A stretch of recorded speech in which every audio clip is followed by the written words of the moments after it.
and it is here to stay. 1, 2, 3.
Flag on the ground.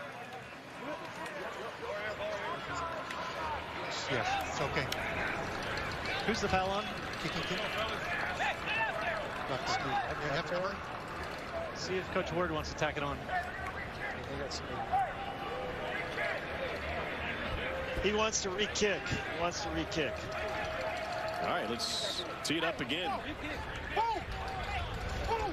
Legal motion. Multiple players on the kicking team leaving early. This 5-yard penalty will be assessed from the previous spot. You will kick again.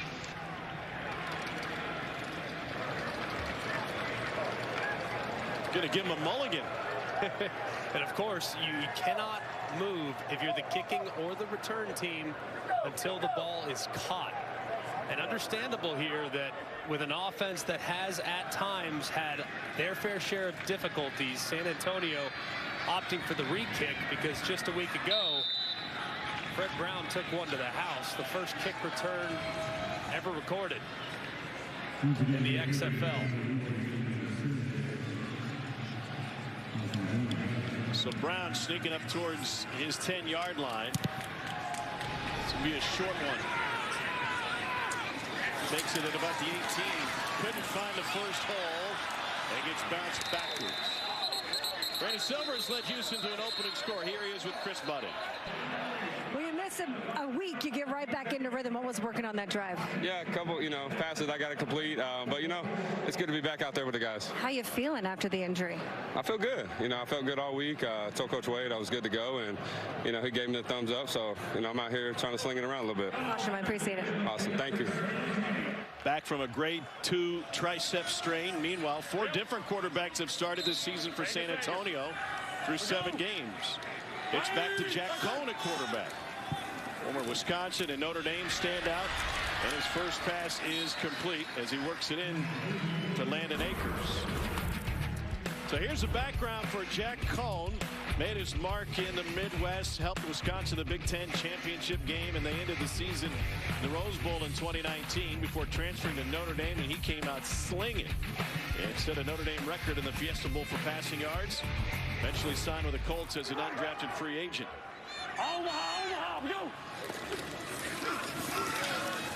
Jaquez Patrick with his first carry. Jack Cohn is a very cerebral player. Great understanding of the offense, great understanding of down and distance and situational football. Does not have a huge arm, but is accurate when his feet are set. The problem with San Antonio this year, regardless of who's been at quarterback, the protection has been leaky. So he's going to have to make quick decisions today, get the ball out of his hands against a team that's the best in the XFL rushing the quarterback. On 3rd and short, Patrick again. That's a first down. And he finished along his shoulder to pick up 8. Only 20 yards last week for Patrick in the loss to Las Vegas. A nice cut back there from Patrick, a guy that was the understudy at Florida State for a very long time. As you can see, Wade Phillips seeing that backside collapse and give up that third down conversion.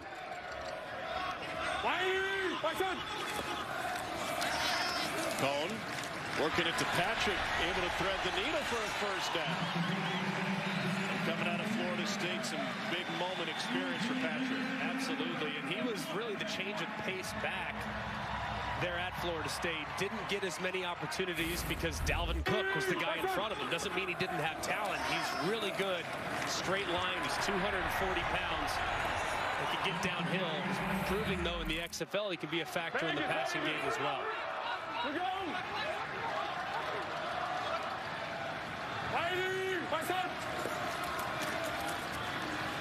Cohn steps up, lets it go deep.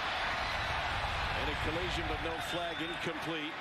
Trying to work it downfield to TJ Vasher, who's been one of their key weapons over an inconsistent offensive season.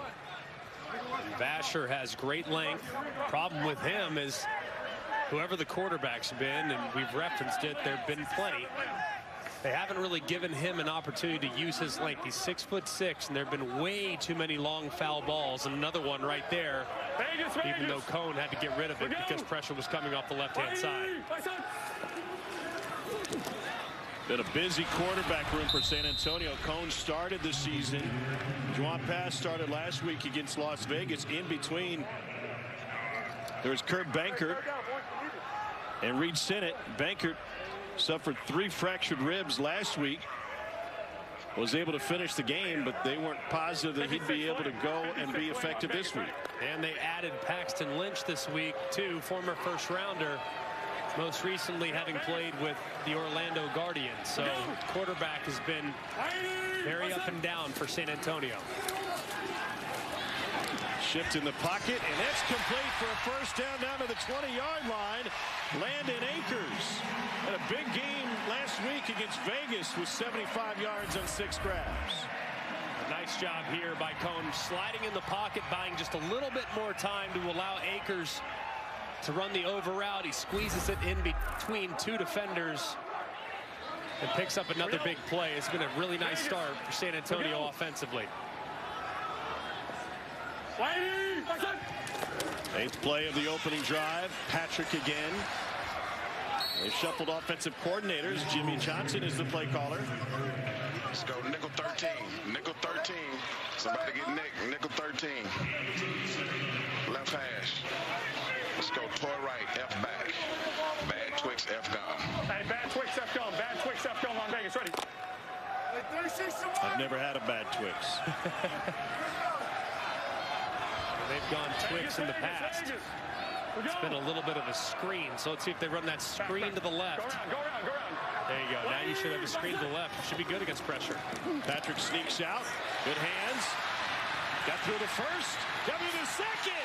Jacquez Patrick. Touchdown, San Antonio.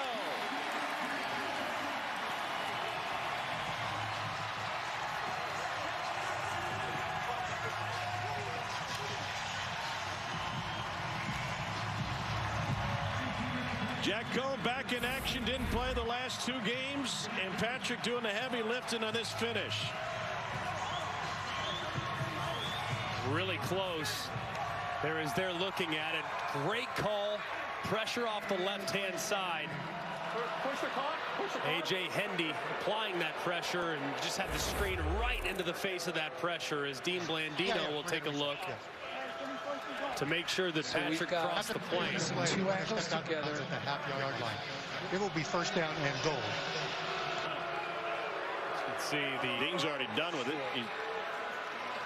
Very quick right there. As you can see where the ball is, where the foot is out. And they stitch those 2 looks together.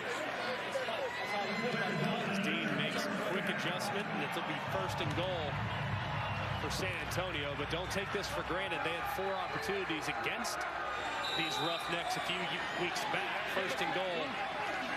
And they were stopped, which ultimately led to them losing the game. John Hillman in at running back. Hillman hit as soon as he got it. All right, so you referenced the goal line stop by Houston a few weeks ago.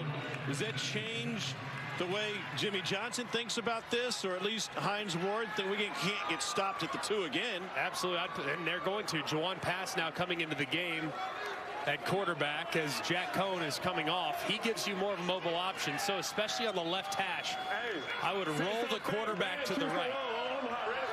Meaning I can give you a run-pass option, get quarterback-run game involved in this part of the field so you can pick up that extra blocker with the running back out in front.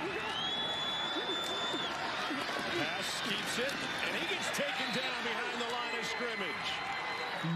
It's a Houston team which leads the league in sacks, 4th in tackles for loss.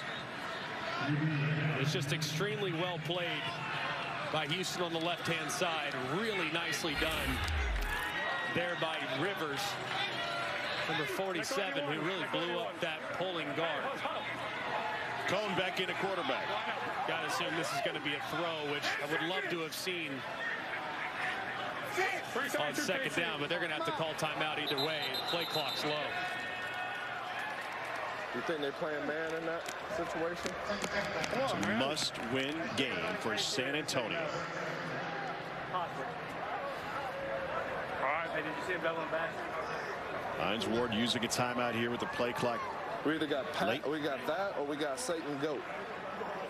Which one do you think? Satan Goat or? Huh? Let's go nickel. And you wonder here is probably telling us OC, 4 down territory. Right, yeah, trips right beta. Let's go 74 Satan Goat. Trips right beta. 74 Satan Goat. Critical play here. Good? Yeah, we got one for both sides. 74 on Vegas, ready. So you hear Satan go. Makes me think sit and go, perhaps, by number 88, Alizé Mack. Let's see if they go with a double move at the tight end, who's lined up at number 3 on the bottom. A couple of domers, Cohn and Mack. Pressure! Cohn goes down! Savante Beckett was the first one in there, and William Likely delivered the knockout blow. 24th sack of the season for the Roughnecks. And this is just overload, cover 0, bring the house blitz. The ball has to come out immediately. And when you were working a double move, which looked like that's what they had on, you just don't have time to allow that route to develop. A great call defensively by Brian Stewart, the DC. They'll settle for the 3. John Parker Romo knocks it through from 26 yards. And what was a promising drive gets stuck inside the 5-yard line. Oh, we got the quick out up there. We gotta throw it. Kick it.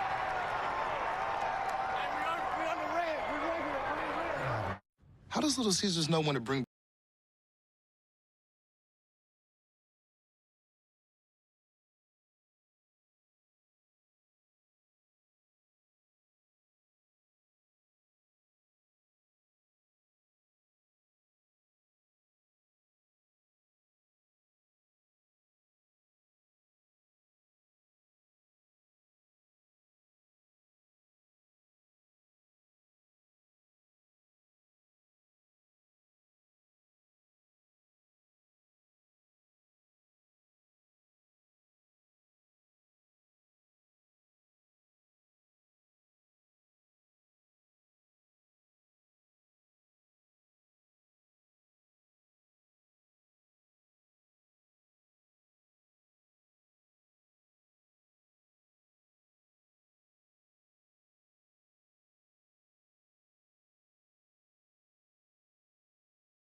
play. I got to bring my offense skills out. They've got the cheat code for the XFL. Wade Phillips and his Houston Roughnecks can clinch a playoff spot with a win here today, and their defense coming up big again, stopping San Antonio at 1st and goal at the 1.5 yard line. Lost yards on all 3 plays. Settled for a field goal. Just all too familiar for San Antonio as their red zone woes continue, especially against their division rivals, the Houston Roughnecks. John Parker Romo puts it in the air. Off a hop. Dejon Lee looking for the sideline. And popped out of bounds. Let's get you to Chris Budden. I'm going to get defensive coordinator Brian Stewart after that big stop after he's done talking with his guys. Coach, take me down to that 3rd down stop and the play call up against him. Well, we're just trying to stop them. We thought it was a touchdown at first, and then they told us that it was going to be under 1. So then now we're just going to have to pressure them. So that's what we did. We just pressured them. You've been so complimentary of those guys up front. What do they give you? Oh, shoot, they just play. You know what I mean? I don't know how to explain it the other way. They do a good job just playing their blocks and doing what they can do. I appreciate it. Thank you. Brian Stewart for 2 years was defensive coordinator of the Cowboys under Wade Phillips. And it's just full edge pressure. You have one-on-ones, and if you're in an empty situation like San Antonio was, you want that. You want that empty pressure because you know there's not going to be any overhang in the secondary. Receiving team moving prior to their eligibility to move some. This 5-yard penalty will be enforced from the end of the play. The second time we've seen that First penalty Houston. Here in the 1st quarter. You would invite that pressure normally. You would move your entire offensive line to the right side, and the unblocked guy would be coming from the left. So as a quarterback, you can move to your right and deliver the ball accurately somewhere out in the flat to the right or to the back corner to the right. But that time, they didn't get the protection adjustment, and it led to a big 3rd down stop and the forced field goal. Brandon Silver 6 of 9 through the air. Get a little bit better as he slings it out to Michael Bandy, who just picked up last week by Houston. Week 8 in the X wraps up tonight over on ESPN2. This is a monster game. Seattle is in D.C. to take on the Defenders. Coverage begins at 7 Eastern and is also available on ESPN+. D.C. can clinch a playoff berth with a win. Meanwhile, Seattle's riding a 5-game win streak. Part of that game is in Seattle. And total in that game in the upper 40s. So expecting a lot of points there between those two explosive offenses. Silvers goes down the sideline and incomplete. And what an opportunity for Tenny Adewuse.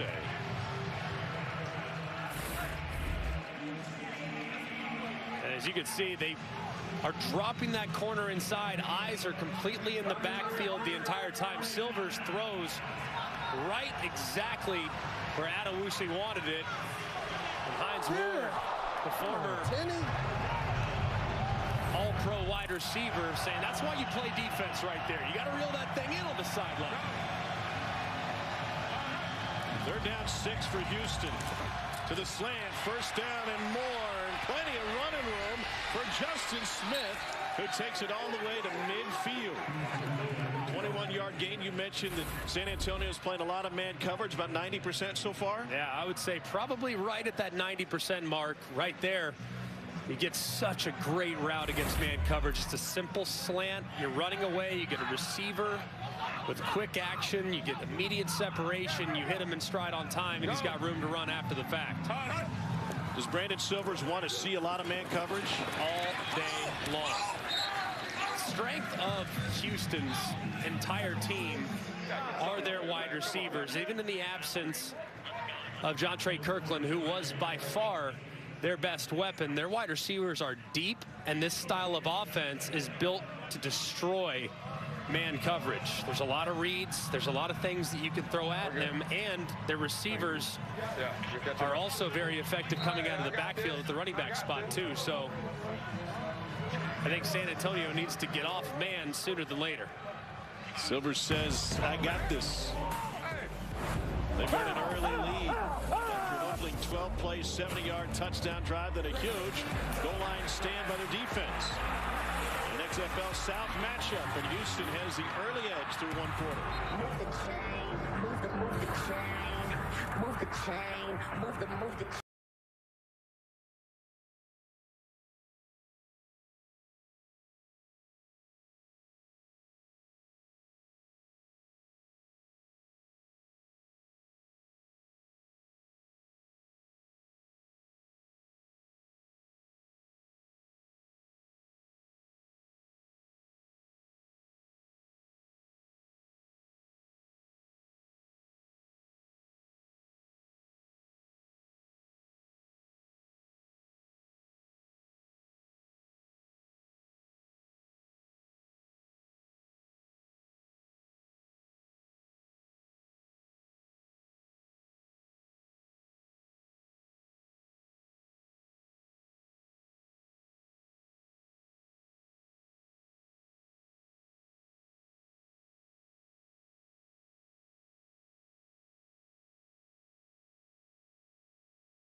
bottom of the XFL Championship, just a few weeks away. Here's a look at the championship timeline. On April 29th, we'll decide the South Division winner.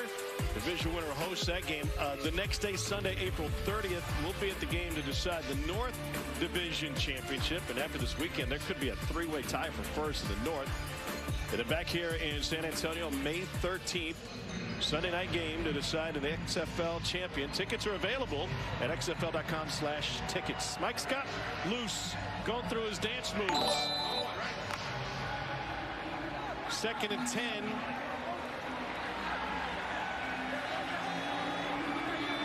For Houston.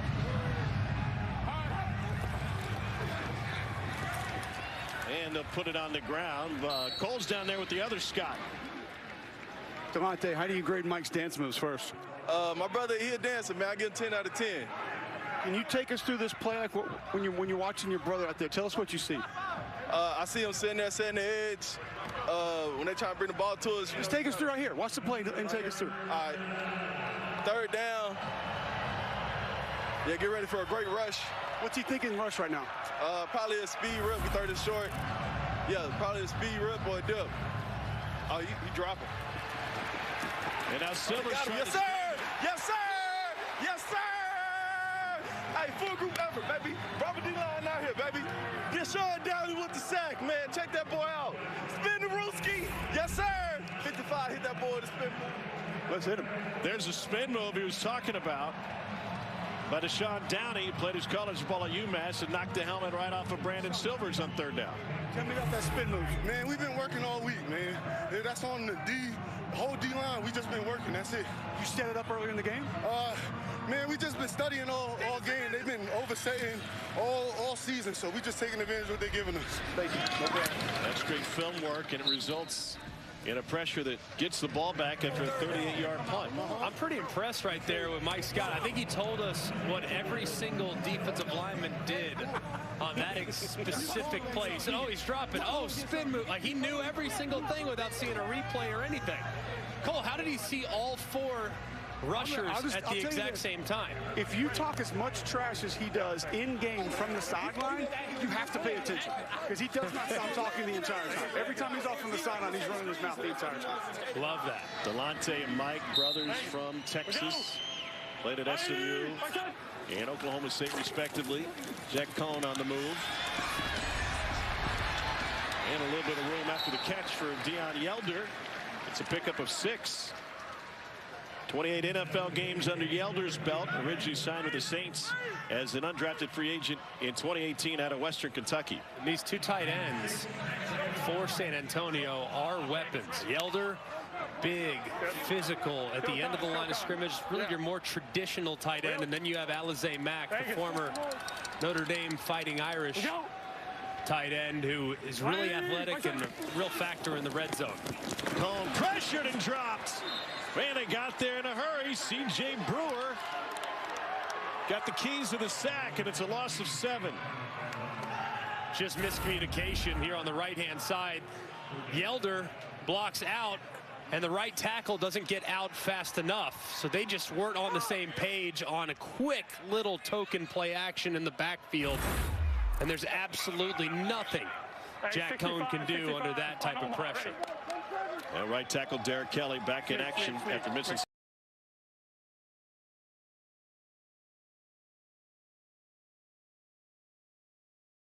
Kelly moved early.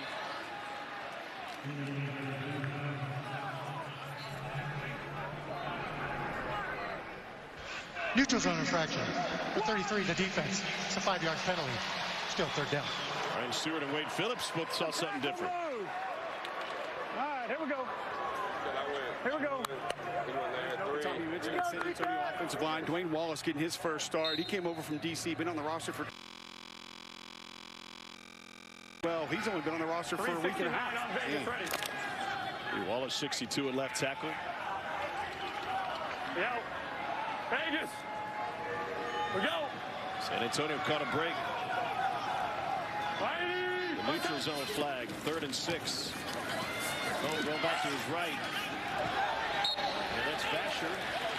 And that's a flag, but a 1st down catch.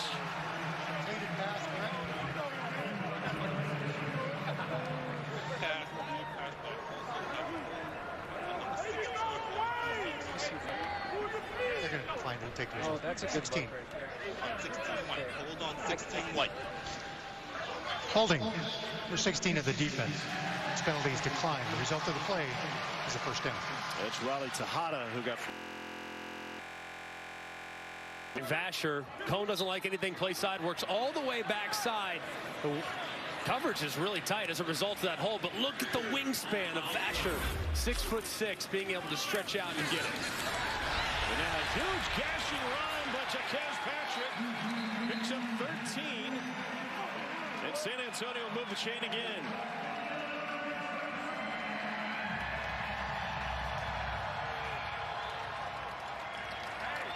Bad Gazelle alert. Bad Gazelle alert on Vegas. Ready.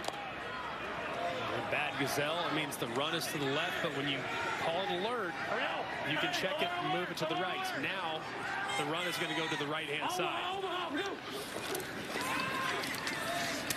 What does he see to make him shift it from left to right? It's dependent on a couple of rules that you would install throughout the course of the week. Sometimes you run to the tightest shade, meaning the guy that is closest to the center. Some other times you run away from rotation. So if a safety, for instance, is spun down to the left, you would run away from rotation, so you would run it back to the right. Just depends on what your rules are on a week-to-week basis. Vegas. We go. It's 2nd and 8, multiple flags in the air. And Patrick stumbles his way forward for a pickup of 3. UF Cole. Yes. 98. Yep. We'll go 98. Yep. We have a spot. And we're going to go enforce it. Force the foul. That's C.J. Brewer. What would be the foul? We had the 98. sack earlier this drive. Right here. Offside. Number 98 of the defense in the neutral zone of the snap. It's a 5-yard penalty still. 2nd down. Meanwhile, Patrick comes off the field, had a little bit of a limp after that last run. That's significant, too. They're already without Kalen Balaj, who injured his Achilles a couple weeks ago. Him and Patrick were the 1-2 punch. And then in his injury, Patrick really became the go-to guy. So now it could be up to John Hilleman and Kevin Marks, who was recently acquired.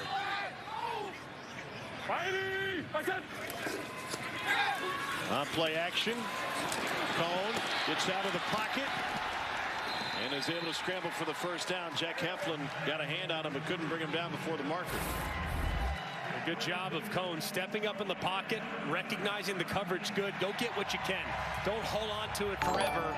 Understanding that Houston rush, you could tell all week long, Jimmy Johnson, the offensive coordinator for San Antonio, they've been preaching, hey, this rush, this pass rush, they lead the XFL in sacks. You have to get the ball out, and when you escape vertical. That's what Cone did there. He didn't hold it too long and got some positive yards out of it. Cone has already thrown for more yards in this game than the previous matchup with Houston, and a denial on the perimeter by Ajene Harris.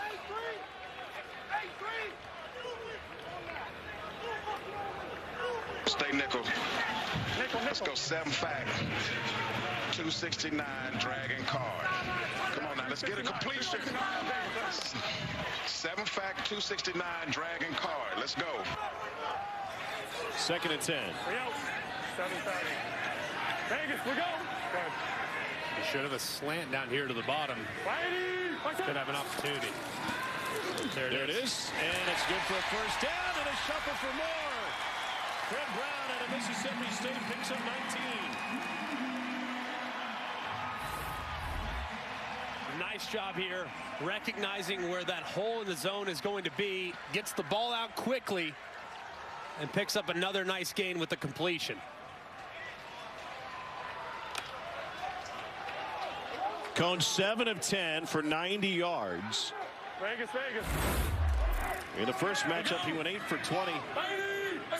For only 64 yards with a touchdown and a pick. Patrick back in the game. He looks healthy. And he's got another San Antonio first down on a 13-yard gain. Really nice rhythm so far from San Antonio offensively. Mixing run pass. Jack Cone's getting the ball out of his hand quickly. He's anticipating throws, and when given the opportunity to run the ball on early downs, 65 Patrick's really finishing his run, averaging over 6 a carry already in the first quarter and a half. 11th play of this drive.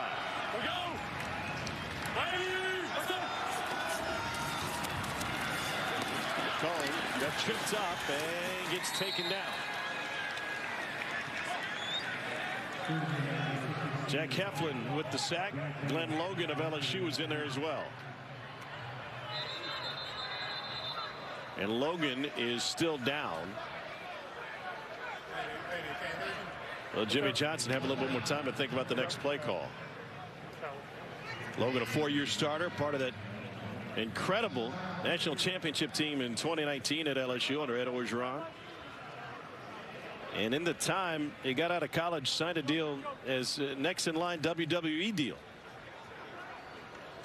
6'3", 300. You want to see him coming off the top rope? Yeah, I'm good with that. Yeah. Put it this way, I think bet the WWE guys are glad he's still playing football. That's right. Probably a safe Keep the pads on. Yes. So Logan off to the side. We got 7:41 to go in the second quarter and a timeout here at the Alamo Dome. Marco's new Magnifico pizzas are loaded with Old World sausage and pepperoni to deliver your taste buds to crispy, savory glory.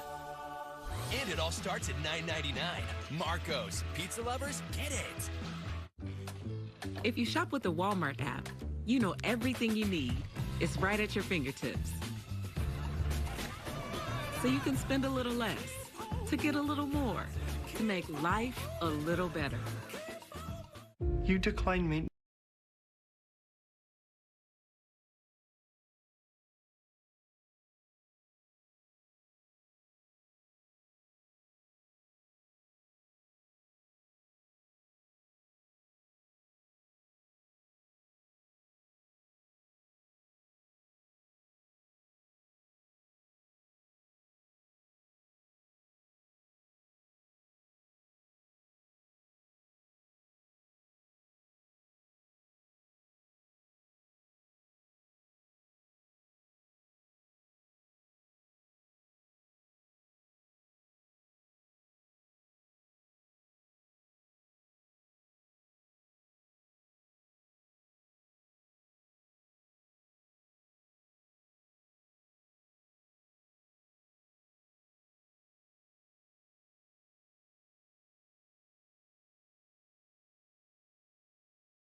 Bash, you had him on the fade.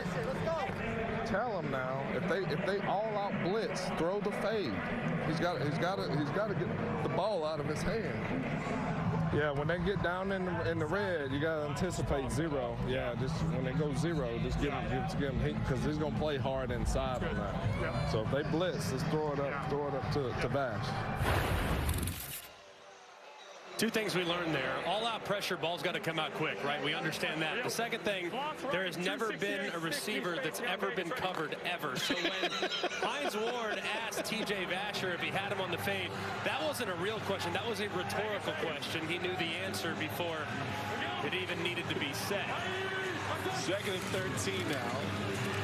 Second possession for San Antonio. Knocked away. Practically taken out of the hands of Deion Yelder by Caleb Price. And right, he noted basketball powerhouse Florida Atlantic. And right here too, if you're Jack Cohen, you got to be thinking pressure again, because why? You're right on field goal range. It's 3rd and 13. It's obvious passing situation. They want to knock you out of field goal range, and the only way to do that is by bringing the heat. So you got to be thinking, hey, ball's got to come out quickly here, because a sack might eliminate the chance to get 3.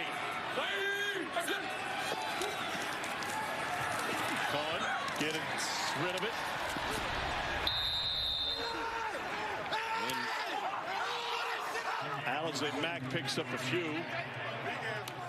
And they'll try for a field goal from John Parker Romo, who's already hit from 26.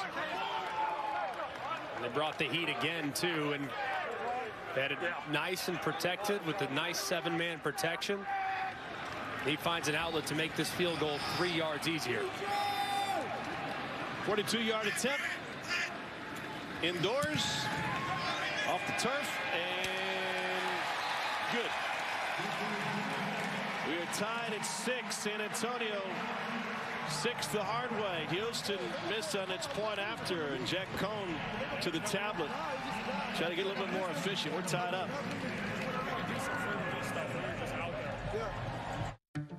The following transformation is real, but temporary.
Number 2 player in the state coming out of high school. And Todd McShay's got him as a 16th overall pick. Cole, what'd you learn about what draft day is going to be like for that family? I actually talked to Joey Sr. about him before the game. Said he's got a lot of meetings lined up here over the next week and a half. And I said, one thing I really appreciate about your son's game playing corner, I don't watch corners a ton. I said, the physicality. He loves to tackle. And he said that was the main thing that those two talked about during his college career, that once you go to that next level, that is not going to be optional, especially if you go to a franchise like the Pittsburgh Steelers. Corners are going to be alone. They're going to be in space. And that physicality cannot be something that you decide to do every now and then. It's got to be there on every play. Joey Porter Jr.'s got it. So does he want him to go to the Steelers? I mean, what does he want? I mean, I really want...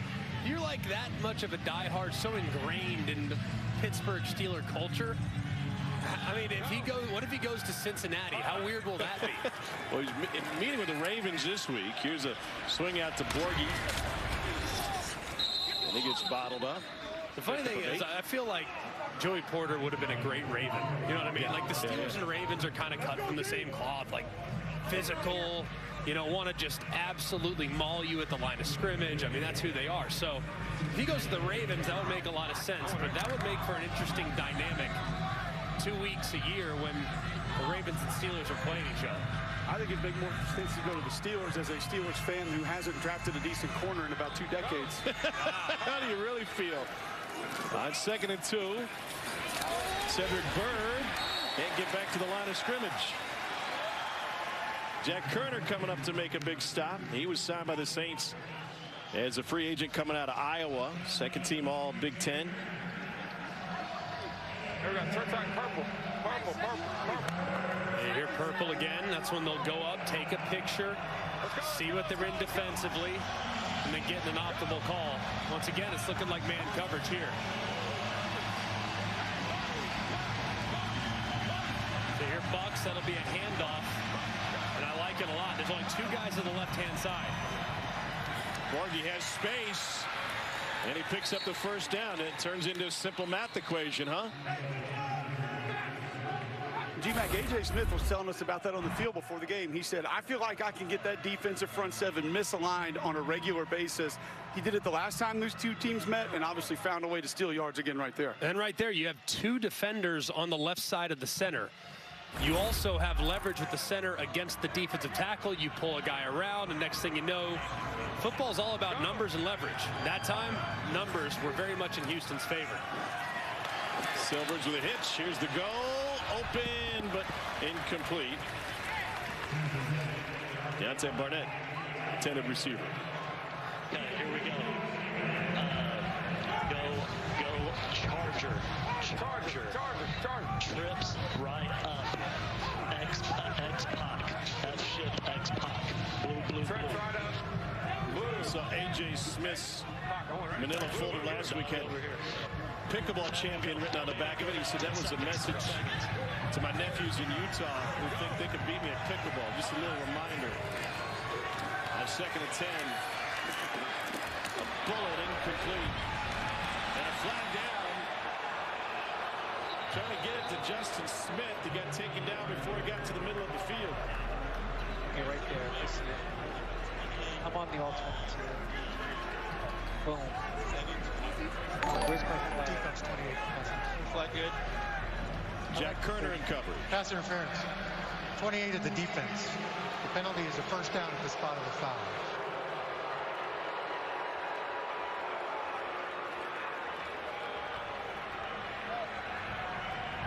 The fans don't like it, obviously, but you can see the defender and the wide receiver making contact. Could feel a little incidental, but either way, X not going, ready? Be a good call. Keep an eye here. You have this underneath and this out the gate. They already hit it for one big play early. If they're in man coverage again, could be another big hitter. Looking for it. And a little bit behind. Let's do it. All right, here we go. Give me this. Trio right, Reno check. Trio right, Reno check. Just get ready for red fence. Just run red fence. Red fence. Hey, red. And Deontay, that's you in the island here. Red fence. First to go. Yeah. Number 1, Deontay Burnett. Run like hell. Bottom of the formation. Keep an eye on that. Out the gate, possibly. The safety spins down. And a dead sprint. And it's a sidearm pass underneath the coverage and almost picked. Ryan Lewis had good coverage. It seemed like maybe the pressure had Silvers backpedaling. It definitely was. He was feeling it. If you throw it off your back foot, especially late in the flats, it's a possibility that defender could undercut it. Fortunate there. That ball wasn't intercepted. 3rd and long, defenders licking the chops, Cole. Delonte, tell us what you're seeing again here. Yes, sir. Tell us what you're seeing. All right, cool. We see here is motion. It's obviously going to be a pass. Oh, yeah, Michael, let's go. Damn. Brother just missed him, and it was delivered for a first down on a gain of 11 to Michael Bandy. Another good job there by Silver stepping up. You feel that edge pressure coming around the right-hand side, and a good job, too, keeping his eyes downfield as Bandy uncovers. He delivers a strike for that 3rd and long conversion. Bandy, 2 years with the Chargers coming out of University of San Diego. And we hit the 2-minute warning. We've got a tie game here in the first half of a game of postseason implications. Roughnecks win, and they are in the postseason. San Antonio, for all intents and purposes, needs a win, or they can just head to the river walk for the rest of the way. Back to San Antonio in a moment. I'm going to pull over and stretch my legs. I think he was supposed to keep left there. What is this place? The other side of the rest stop. Bundles as far as the eye can see. If you're looking for a first mate, I know a guy. Me, I'm the guy. Is this Oak? 4 types of jerky. This is where I live now. You could save a ton with Progressive by bundling your boat or RV with your home and auto. Hey, guys! Free bags! They're just giving them away! This week, Kimmel's back all new. But wait, there's more. With Metallica performing every night.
Blues won in overtime in the Dome yesterday, and we wrap it up tonight. Seattle and D.C. Coverage begins at 7 Eastern on ESPN2 and also available on ESPN+.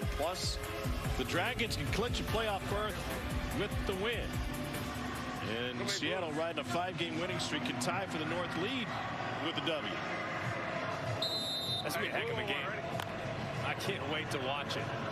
And Ben DiNucci, the quarterback for Seattle, can he keep a clean sheet? Because he's a walking turnover. Man, if he keeps a clean sheet, they're going to be tough to beat. Silvers lets it go, and he finds Deontay Burnett, who's now going across the grain. Burnett, a 54-yard run from sideline to sideline to pick up 5 yards.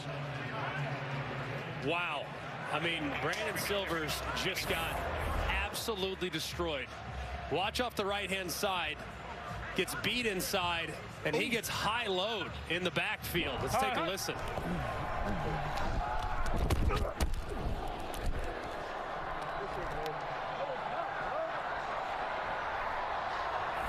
It was Drew Beasley high and Delonte Scott low.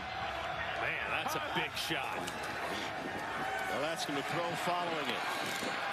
To the wheel route, trying to go back shoulder, incomplete to Borghi.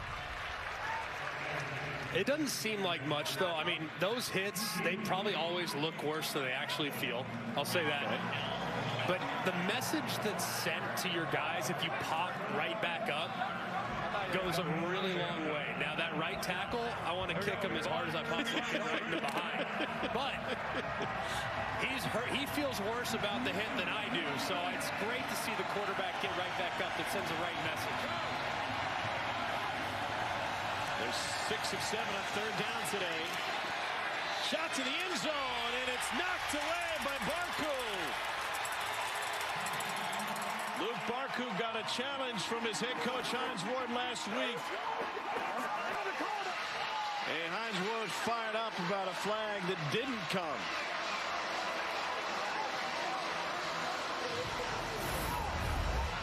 Hines told Barku, you start winning some of these matchups, you're going to the NFL. Fantastic recovery. That's a great job of tracking the football. I think Hines probably wanted some type of OPI because you saw Barku get pushed outside initially off the release. But a great recovery nonetheless. So a 41-yard field goal attempt coming from Houston. And their brand new kicker, Austin Jones. Austin Jones was signed when Hunter Duplessis went down with an injury early this week. What a wild ride it's been for him. Jones originally was a starting kicker at Temple. And in a game against Memphis, he tore his ACL making a tackle on a kickoff return. Then he lost his starting job. Got his degree from Temple, transferred to play for Nick Saban at Alabama, was a starting kicker there for only 3 games. Missed a field goal, then an extra point. Did get back on the field for the Crimson Tide. And now his first field goal attempt in the XFL.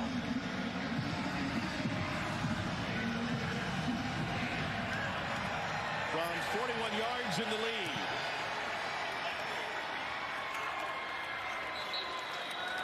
And the Roughnecks are back in front. They led this game 6-0 before a pair of San Antonio field goals tied it up.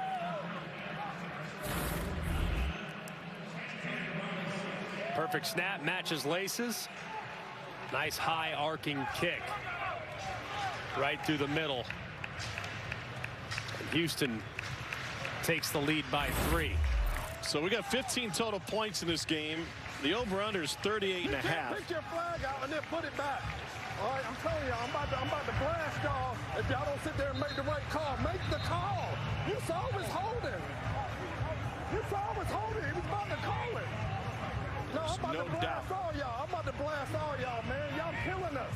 Y'all killing us. Joy,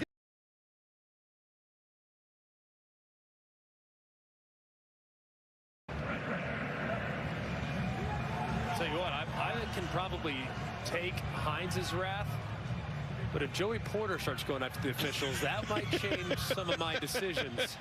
He has been on them for about 2 straight series, too. I've been standing right behind him.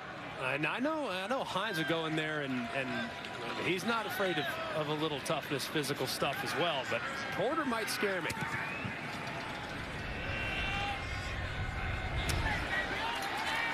Here's Fred Brown. Kickoff return for a score in his back pocket, and a flag coming on the return. 56 seconds to play in the half. I was going to mention low-scoring first half, which is the norm for San Antonio. They typically come under the total. During the return? But we had some very long drives, and we'll have limited possessions in this game. And just not very effective in the red zone either. We're 31 to the return team. It's a 10-yard penalty on the spot of the foul. First down, San Antonio. I mean, this thing will stay under all day long if they keep settling for field goals. And with San Antonio's challenges inside the red zone, it's been a big reason why they haven't really put this whole thing together in the first 8 weeks of the year. Vegas, we go. San Antonio started 4 different quarterbacks. Cone back as the starter now. Coming back from injury, and he'll flick it out of bounds. Past the line of scrimmage. Cone 8 of 12 for 93 yards in this first half. A good decision there. If they do want to go 2-minute operation, which I wouldn't necessarily recommend with this starting field position, you throw it away to preserve the time. But knowing that Houston has 2 timeouts at their disposal, that might be one where I would have told the quarterback to slide, stay in bounds, and take this thing into half down 3. A little bit low and incomplete to Landon Akers. And now Houston, if they can get off the field here, you got to think they have at least 1 timeout at their disposal, depending on what San Antonio decides to do offensively, and they're going to have great field position. So there you go. You hear Wade Phillips telling him immediately what his plans are before the ball's even snapped. We go. Line is dropped to Houston. Give him 4.5 now, and that goes for a first down to Fred Brown. Clock will stop after the first down conversion. Rules that resemble college, but there is a flag down in the backfield. Personal foul. Roughing the passer. Defense number 17. This 15-yard penalty will be added to the end of the play. Automatic first down. It's DeAndre Johnson. That flag for roughing the passer. There we go. I didn't think that this was necessarily roughing the passer. I mean, he's engaged, does kind of go a little high. You make contact with the quarterback's head, you're going to make that happen, but I don't know. Finally, somebody gave us a call. I think that one, I'm not sure it's a makeup call, but not the most egregious roughing the passer I've seen. Another flag down. They go over the top to Alizé Mack. Notre Dame, holding the Mack. Pick up of 7. Offside defense, number 45, lining up neutral zone. They want to take the penalty, so it'll still be first down. John Daka, guilty party this time. Offside. But the defense was in the neutral zone at the snap. It's a 5-yard penalty. It'll still be first down. Cole, how does that happen? How do guys that close to the football line up in the neutral zone?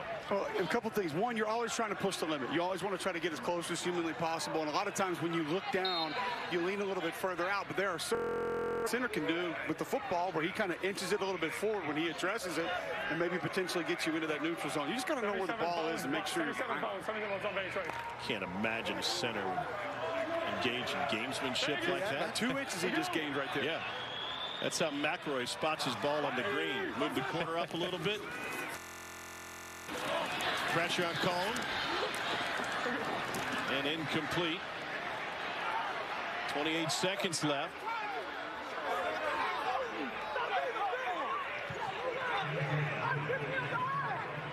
Easter greetings exchanged, and it results in a flag. We have intentional grounding. He's going to go 10 yards. You hear a moment ago, intentional grounding. Did he get outside the tackle box? That's the question. And we've got the ball. I think he did, and I believe the ball got past the line of scrimmage, so it should not be intentional grounding. Yep. After reviewing the play, the ball did make it to the line of scrimmage. Therefore, there is no foul for intentional grounding. I love It's the an fact that incomplete Dean pass. Blandino is on top of all of this stuff, and even before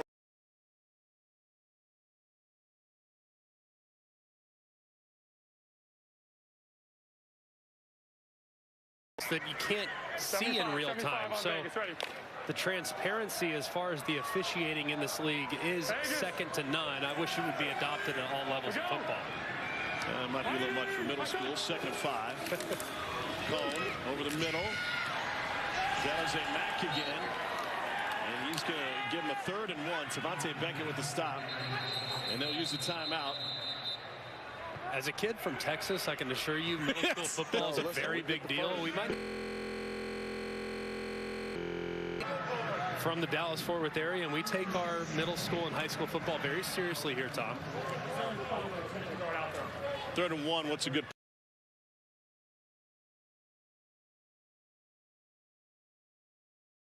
again? Which hand? What are we doing? He pointed to his throwing hand. Huddle. Hey. Yeah, well.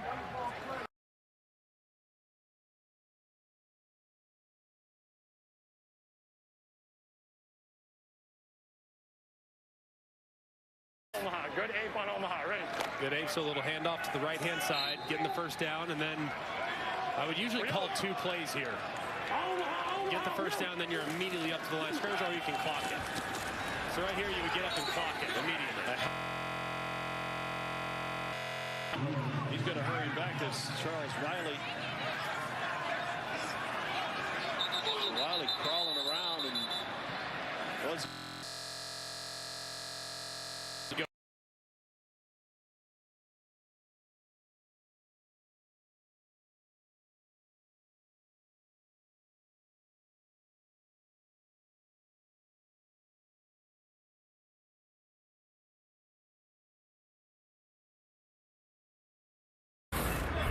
Who called timeout?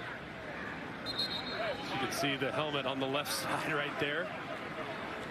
Coming off after he beats his offensive lineman inside. But what a bailout for San Antonio. It's a huge bailout. Brahmas are out of timeouts. But they would have clocked it right there anyways and maybe wasted a second at most.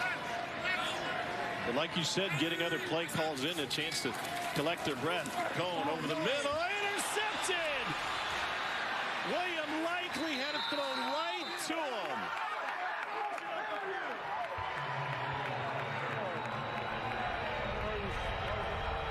I don't know if that's a read, Greg, or it's a lack of execution for a guy who just had his pinky dislocated. That's just not on the same page. The second this ball leaves Jack Cone's hand, you actually hear him say, "Oh no," meaning the receiver, the intended wide receiver, Alize Mack, starts to work out. Cone thinks he's going to sit it right there at that spot. For athletic, man, y'all go check that out. For sure, for sure. And you can see right here, watch Alize Mack. He twists to the outside and works away. Cone's actually correct. Let's listen to Cone on the play as the ball's released. Whitey! My son! Oh, no, no, no. And Cone is correct. It's zone defense. They're just dropping straight back. You wouldn't break away unless it's man. So his guy makes the mistake. Going deep, and he's intercepted. Jack Kerner with the takeaway. Half comes to an end, but they're still on the field, and Kerner will get dropped from behind. Chaos at the end of the half. Trading picks, and Kerner is banged up and holding his right knee.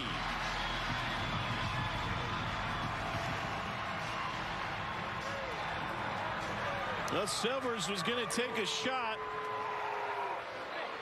No worse for wear on the Houston side, but real concern with Kerner of San Antonio. Just a greedy decision here from Silvers. Can't get enough on it. Kerner's over the top, and he makes the play and ends the half in exciting fashion up until the end when he gets hit low, and it looks like that right leg gets buckled underneath him. Just hope that young man's okay. And you can see what Jack Kerner means to this defense. The majority of the starters and reserves were out there to check on him right away. Some still singing around, just trying to make sure, check on him, make sure everything's good. Just hoping the best for him. Just trying to give your team a chance, as even a member of the Houston Roughnecks, Jack Heflin, is out there wishing him his very best. Heflin and Kerner, teammates at the University of Iowa. Kerner will leave under his own power. That's good to see. His interception leading some late half drama. I'm already down on my fourth quarterback. Hines Ward is not done working the folks in stripes. Let's hear from the head coach himself. Cole. Coach, you've been frustrated with these officials the entire game. Just kind of take me through the mindset. What's bothering you? It's just frustrating when you see a ref. I don't know. You saw the same thing that we saw, so I don't know.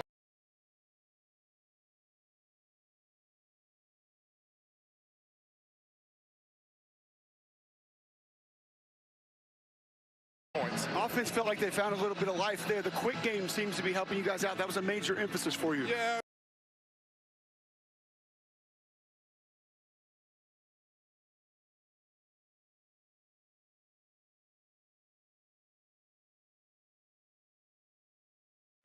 Thank you, Coach. All right, appreciate it. Plenty more access coming your way.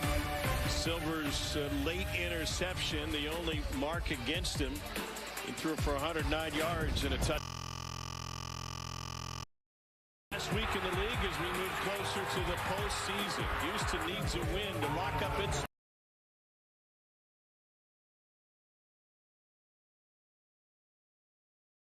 And we've got a tight one. 9-6 Houston at the half. Coverage from San Antonio continues after this.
All this is happened for a reason, and now it's just time to go, man.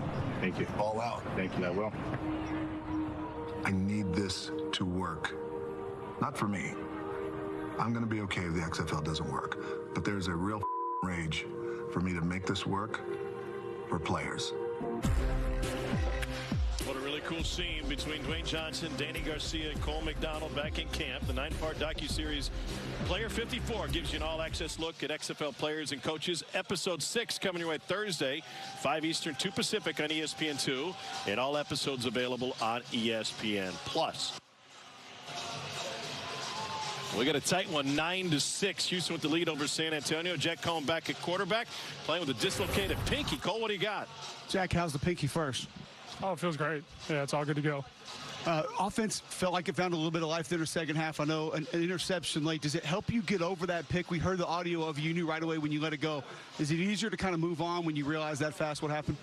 Yeah, I mean, I knew it right away. It was just a miscommunication between us, and can't let those happen, but it is what it is. But I think we move the ball well offensively. We just got to finish drives. Felt like Jaquez Patrick got some things going in the run game as well. What are you seeing that you think is allowing you guys to have success on the ground? Yeah, I think the O-line's doing a great job. They're fighting super hard, and JP's running super hard, so it's been successful for us. Thanks, Jack. Appreciate it. Thank you. Let's get over to Chris Budd on the other side. AJ, pretty impassioned speech to your guys. What was your message to them? We got to win. It's a man's coverage, so when they play you man-to-man, they're challenging you this right here. There's nothing schematically we need to draw up. It's cover one. It's two-man. We got to play longer to the opponent. We got to beat our guy. We got to execute. We do those things, we're going to win this game. What has allowed you at times to be able to pick apart that man coverage? Our guys. When they're man-to-man, you know, we'll get the double moves, we'll get the rub routes, but it's our guys. It's their speed, it's their execution, so I just call it a play. They do the rest. What have you seen out of Brandon today? He's thick and in there. He's staying in the pocket. He's delivering accurate footballs, and he keeps going through his progressions. We're going to do good things. I appreciate it. Thank you. No, thank you. Those turnovers, we need them, right? We can't have my bads, right? To get back into this game, it's going to take everybody, right? I need a bunch of desperate dudes. Put everything on the line. One play at a time. We'll walk out here with a dub, all right? We're going to get the ball offense, make sure we get a good return, make sure you block your tails off, all right? Let's go out here and win this game. Get it, y'all. Turn that bitch up, Hey, turn it up now. Finish. 1, 2, 3, finish. Let's go, let's go. Brahmas need a strong second half. The Roughnecks got out to a 6-0 lead on his pass from Brandon Silvers. But we are tight. It's 9-6 the break. We return after this message and a word from our ABC stations. Subway keeps upping the game.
And an offensive defensive-minded affair as Houston has a 9-6 lead. We aim towards the second half. Tom Hart alongside Greg McElroy. Great work by Chris and Cole down in the locker rooms. This is a San Antonio team that every time they take a step forward, the team seem to take a step back offensively. Yeah, they got to finish drives. I mean, they're doing a pretty good job right now moving the football. They're mixing run pass, and then boom, critical error. For instance, you lose 3 or 4 yards on 1st and goal from the 1. Then you have an interception as you're having a nice drive towards the end of half where you're not on the same page. They just got to string these plays together. And their mistakes, you can make mistakes. Mistakes are part of it, but they can't be catastrophic. And unfortunately for them, most of their drives have ended as a result of a fairly catastrophic mistake. Including the last one, which ended on an interception from Jack Cohn. And a miscommunication with his tight end, Alizé Mack. Brett Brown on the returns. Stood up at the 25-yard line. Let's take a look at the first half stats brought to you by Progressive. Roughnecks, as expected, getting it done through the air. About even a time of possession, and each team turned it over once. I think there is an opportunity for Houston to lean a little bit more on the run game. Now, Brandon Silvers is not the same run threat as Cole McDonald, so he's probably not going to be a huge factor in this game given the man defense that they're playing, but they got to be a little bit more balanced. Patrick had that handoff on his hip, able to get going and secure the football. Gain of 2 on 1st down. Yeah, I mean, this was a kind of a strange exchange right there.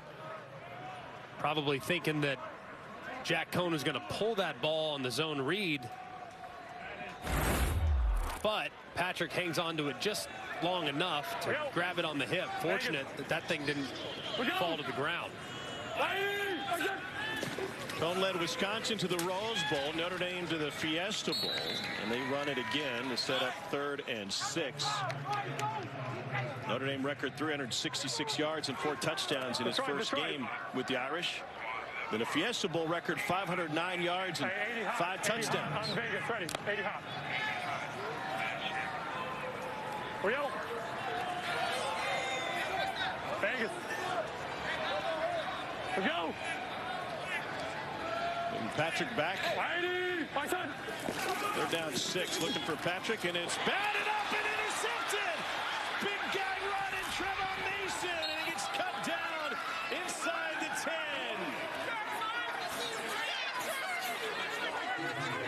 Oh, we're that close to a fat guy touchdown.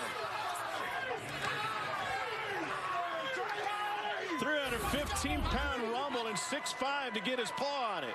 And a great job initially seeing that ball's going to come out really quickly. He stops his rush, tries to drop out underneath it, tips it up to himself and makes a play. Quick!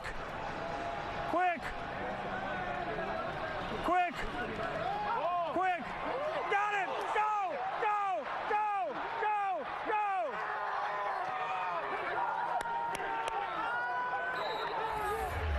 A Roughnecks team which is undefeated against the division and trying to snap a 3-game losing streak after a 4-0 start to the season. Cole McDonald now in a quarterback. Next, Borghi gains 2. 2nd and goal coming. Such a big play. They're still celebrating on the sideline, but get the big fella some oxygen, man. He's got to be gassed after rumbling and stumbling near pay dirt there on the opening drive of the second half. Sometimes you hear about a player holding the ball like a loaf of bread. He was holding it like a can of soup. The hands are so big.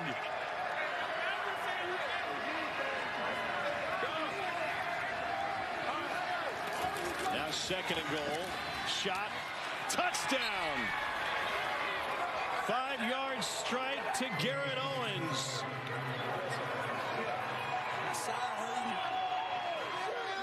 Set up by the pick.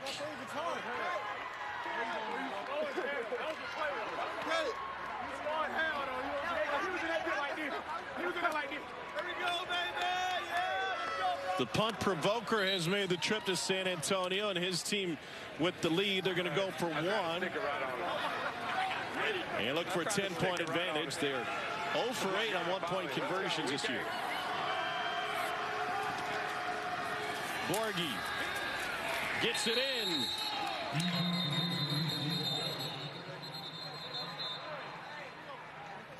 There is a flag. Number 10. He was on the line of scrimmage and went in motion.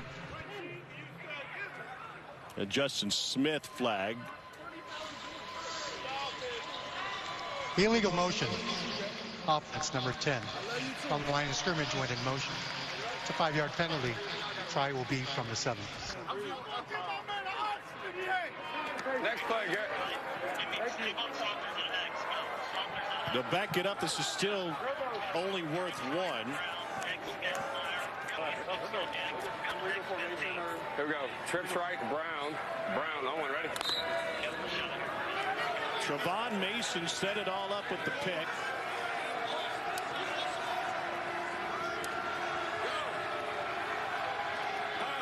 Second chance at 1. Safety blitz to the end zone and incomplete.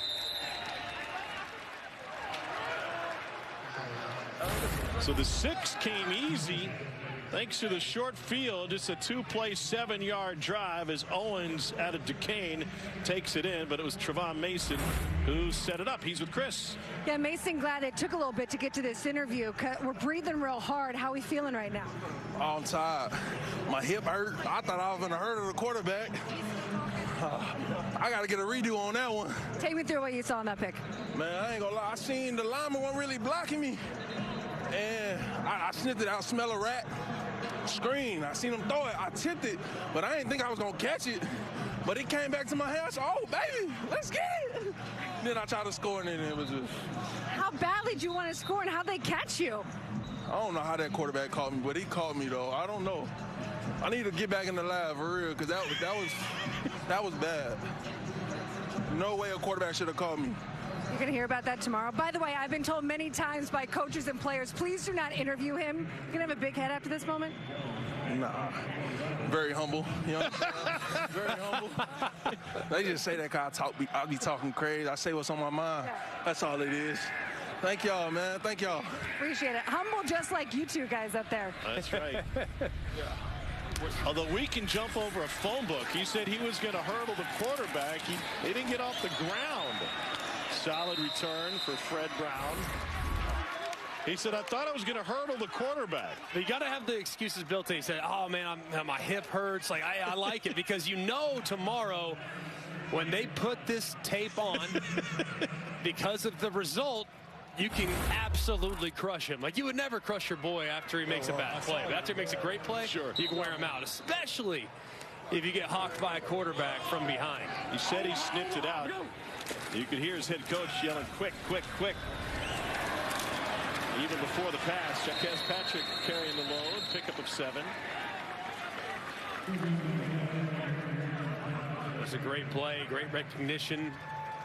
And now it's going to be important for San Antonio to kind of bounce back. So far, they've been their own worst enemy so far. Good. And to get back to trying to establish the line of scrimmage, mix some run pass, get their quarterback re-engaged. Interceptions on consecutive possessions for Jack Cohn in San Antonio. They went field goal, pick on their 4 possessions to this point. Let's go nickel. Let's go 6-pack. Let's go 268 dragon card. 268 on Vegas, ready. Dragon card. Yeah.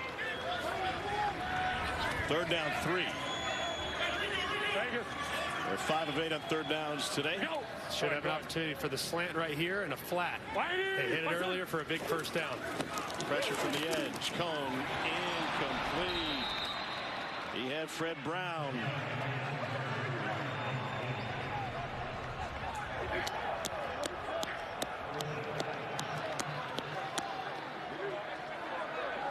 Where to hit him? Hines Ward knows it's getting late early. For all intents and purposes, they need a touchdown today to stay alive in the postseason race. Brad Wing on his son's 10th birthday gets it away, and a fair catch. As for it, will carry into the end zone. 56-yard punt for Wing. Smiling a happy birthday for his son. Hello, Elsie, and happy Easter. XFL coverage continues from San Antonio after this.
Teams to come over here and check the iPad every time after a kick or a punt. Tell me what you're looking at. So here we're just kind of looking to see what the defense was doing. You know, got to see where defense is lining up, what we're trying to block, all that different stuff. You know, we got a new PP back there. Got to try and help him out. So just really looking to see what the defense is doing more to, help him in the back there. What about if it was a field goal? What would you be looking at? So field goal, I'm looking to see, where the laces are. Because, trying to make Brad's job easier too. So if he doesn't have to spin the ball, then it's a really good snap. So hold on, as a long snapper, you have that much control over your snaps that you can put the laces where you want to for the holder? Yes, sir. Okay, then. Rex Sunahara all smiles. This guy's had a wild athletic journey. He started his college career playing basketball for Danny Hurley at Rhode Island. Talked to him before the Final Four about Hurley. He said, the best coach I have ever played for. Knocked away by Scott. And sure enough, he was able to back that up by winning a national championship with UConn last week. You go from playing basketball at Rhode Island to being a long snapper at West Virginia. There's a lot of athleticism. And as he proved, film work there. You ever hear a long snapper doing that much film work? Matching laces is a lost art. And obviously you get up there to the highest levels of football, this being one of them. Those guys are good enough where they can adjust it a quarter turn every time they throw it back. And as you're a holder, which I was, it makes your life very, very easy. To the slant, and Michael Bandy was able to pick up 6. And he's hitting the smelling salts on the sideline, too. Yeah, he's not your normal long snapper. For it. I've never heard that about the laces, G-Mac. I was blown away when he told me that before the game, that he could control it that much. That is wild. I have a newfound respect for kickers and long snappers. Those guys are ridiculous, man. I mean, those long snappers up there in the biggest show, they're unbelievable. Roughnecks 6 of 8 on 3rd down. Batted away at the line of scrimmage. Delonte Scott got his hands on a couple on this possession. And it also looked like Downey was in there as well. Coming off the left-hand side, one-on-one. Saw that quarterback start to release, knowing he wasn't going to get home. He puts that left arm up to deflect the pass. Great stand there by San Antonio defensively. Things were reeling a little bit for their offense. Had to have a stop. They did. Now they'll give it back to him.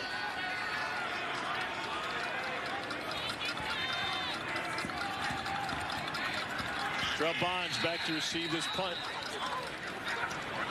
from Race Porter and a delay of game. Offense. 5-yard penalty. See, Cole, you gave the long snapper and kicker and punter way too much love, and now they take a delay of game. Come on, man. It's a law of averages right there. You give them love, and then now you have to take it away. It's just the way things work. Return to the mean. That's all it is. Brian Corey's the long snapper for Houston. Played at Division III Carnegie Mellon and was a school record holder in sacks before moving on to the Indoor Football League, the Spring League, the CFL, XFL, and some time in the NFL. They come after it and almost got it. And the thing checks up and takes a San Antonio bounce, a 29-yard punt. Week 8 of the XFL wraps up tonight. DC and Seattle to take on the Dragons, 7 o'clock Eastern on ESPN2. DC beat Seattle 22-18 in week 1. So here's a look at the standings. Vegas and Orlando have both been eliminated. So everybody live in the South, much of that guy's chip, love, and desire, and we could have a 3-way tie in the North with the Seattle win tonight. Tiebreaker is division record, and DC still has huge advantage there. Tonight's game's going to be off the charts. I think, look, it's close because there's obviously 3 great teams in the North, but I would say that Seattle might be the most interesting team, and they just signed Philip Lindsay, the former Denver Bronco, a guy with a lot of juice at running back. So a team is extremely interesting. DC's first loss of the season came last week against Orlando. And meanwhile, Seattle red hot.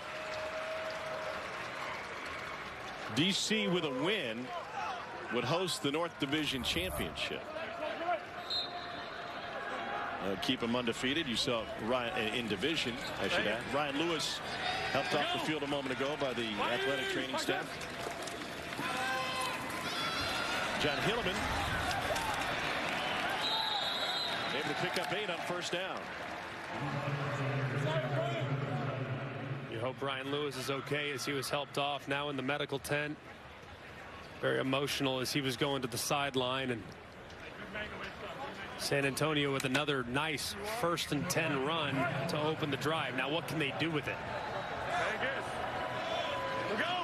Jack Kerner still hadn't played this half after getting injured on his interception to end the first half. Hilleman with the spin move. And he might be just short. Nope, it's good enough for a first down. Good individual effort here. Wasn't there initially, but you see him spin inside. Beckett over pursues, gets north and south, and picks up just enough for the first down. Vegas! We go!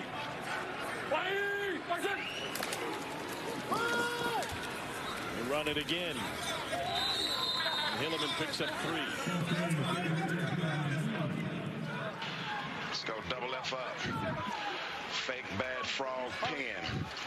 Double F up. Fake bad frog pin. Play action? Yeah, big play action. So pin, you have a post and an in. So this will be your big post, and this should be your in off of hard play action and full protection. All those runs to set up this one, and they have to dump it off to Hilleman. There's a flag down in the secondary. Goes as a first down and a gain of 9. Defense number 6. Okay, so that's more than 5. They're going to decline it. Yes, sir. So 36. ICT, Houston 36, ICT. Illegal contact. 36 of the defense. Penalty is declined. The result of the play is a first down. Midway through the 3rd quarter. It's a good job of play action. The post is actually coming from the right-hand side, not the left-hand side.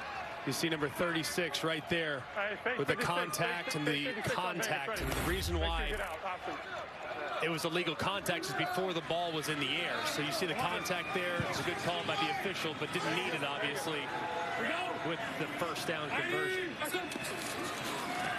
Play action again. Cone gets sandwiched.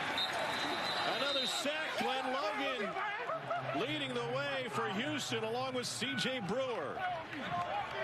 Fourth sack of the game for the Roughnecks, who came in leading the league in sacks. And there's just nothing that Jack Cone can do right here. Left guard gets destroyed inside.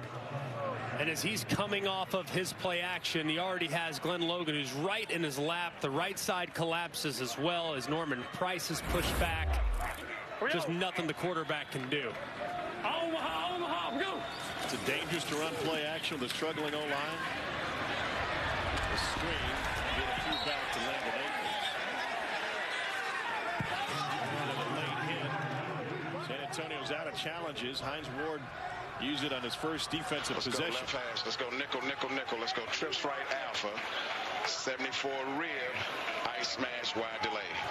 Trips right alpha. 74 rib. Ice smash wide delay.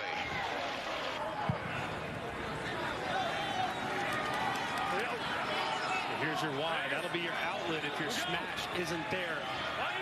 Might have a smash in one-on-one here. Cone. Trying to run. Oh, he got walloped. And there's a flag on the play. Jordan Mosley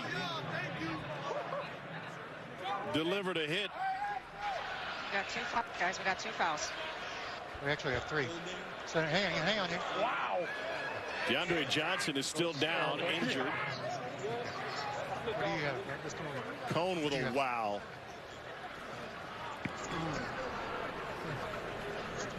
Defense.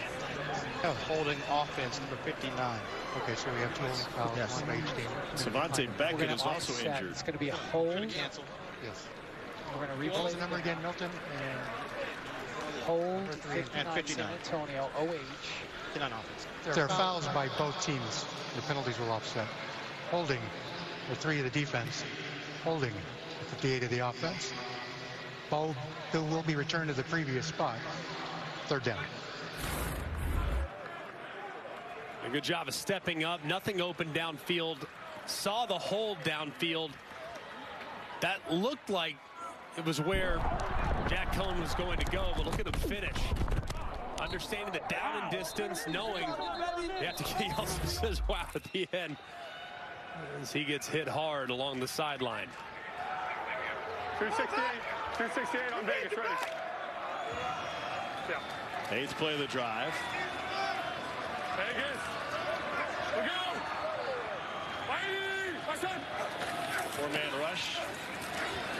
Pocket collapses again. Don't have to move his feet. And that'll bring up 4th down. And the excitement from behind Jack Cone coming from Charles Wiley. And San Antonio just seems severely limited in what they can do with this offensive line play. And when it's obvious passing down situation, it's really difficult. They're a team that absolutely has to stay on side and stay on schedule because their tackles are really struggling against the speed. They're going to try a 59-yarder here from John Parker Romo. This one's going to come up short and wide and no good. Good field position for Houston. Roughnecks can secure their spot in the South Division Championship with a win here in San Antonio. XFL returns after this message and a word from our ABC stations.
On the field, San Antonio has another chance of 4th down, and instead of attempting a long field goal to put the offense back out there, well, Jack Cohn trying to convert here on this 4th and 3.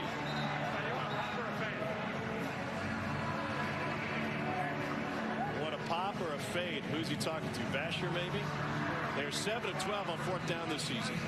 Basher would be the guy you would look at. Basher and Alizé Mack are the 2 most reliable guys you have. 18 and 88. They both have good size and length. I would say Fred Brown would be in that mix too, but he's on the list after dropping a pivotal 3rd down just to drive a go. So you can still trust him too, but you got to get him feeling good about himself. Explode F-Left Zach 377 Z-Dum X-Fade on Vegas. Ready? Fade. Fade.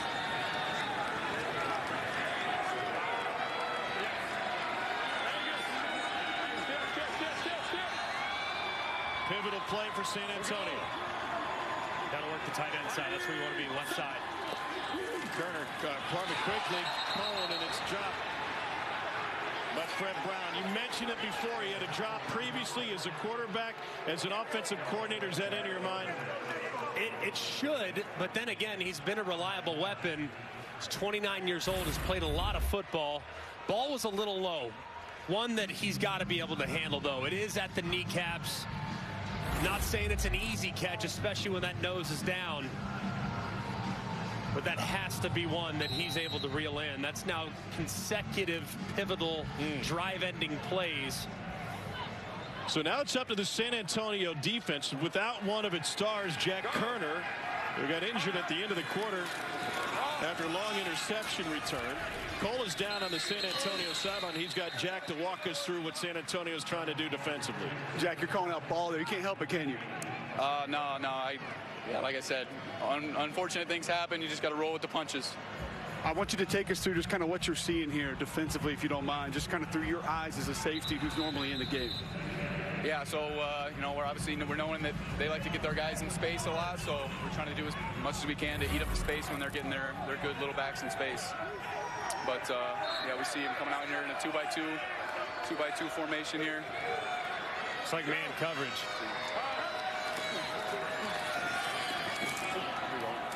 And Silver gets to the outside. They like to play based off of our leverage, so if they see us sitting inside leverage, then they're going to try to run out-breaking routes, and vice versa. If we're inside or outside leverage, they're going to run in-breaking routes. So that's something that we got to be focused on as DBs, especially when we're in man coverage. Is man coverage something you guys had confidence in playing in this game? Absolutely. We have confidence in our guys, line up our guys against their guys, and we got confidence on our side. So just going to take a little bit more attention to detail and tighten it up, and I'm not worried about it, my boys. Take us through here what you see. Here we go.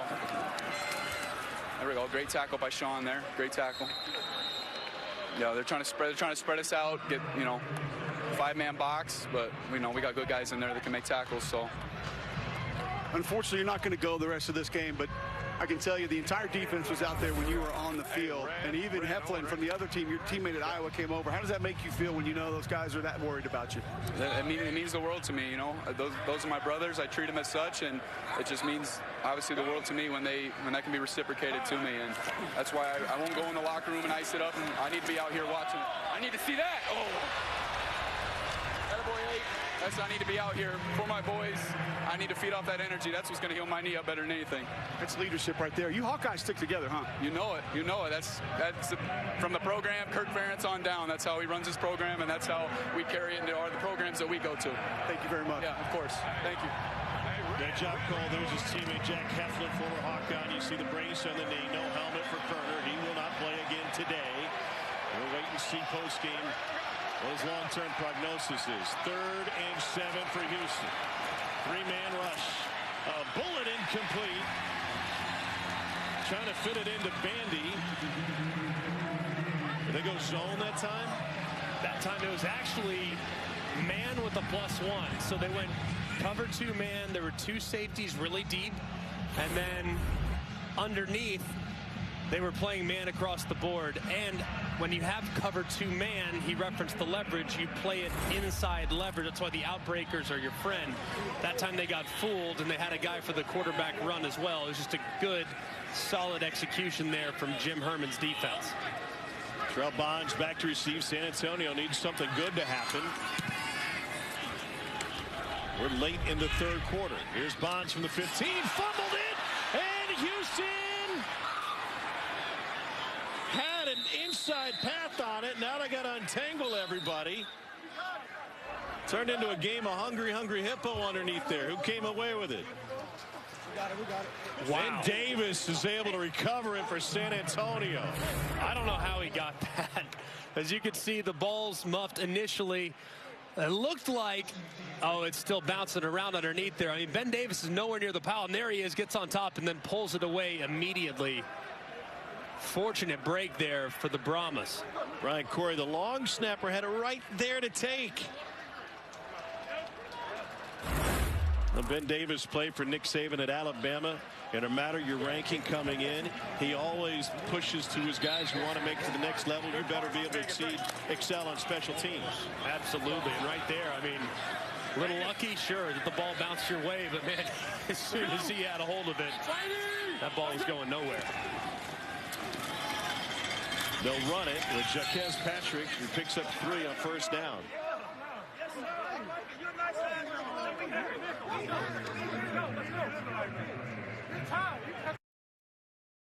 Oh, this San Antonio offensive line has been rebuilt throughout the season. They have really struggled. How can Jack Cohn and play caller Jimmy Johnson help them? I think it's that quick distribution, Tom. Something Heim was emphasized to us in meetings this week. Just get the ball out. Gets it out, and that's good for a first down to Akers. Pickup of 9. And that's a good play on the RPO. I agree with Cole. I mean, get the ball out quickly, but receivers got to make the play, too. I mean, there have been a couple drops today that are borderline inexcusable. Stable. This will be another run pass option where if they like the numbers to the right-hand side, he could run the football to the right.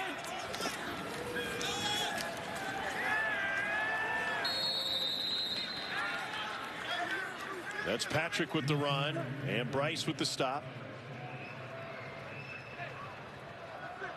Obviously feels like a lot, but it's worth reminding everyone this is a one-possession game. All you have to do is just put one drive together if you're San Antonio, convert on the three-point conversion. It's a tie ball game early in the fourth quarter.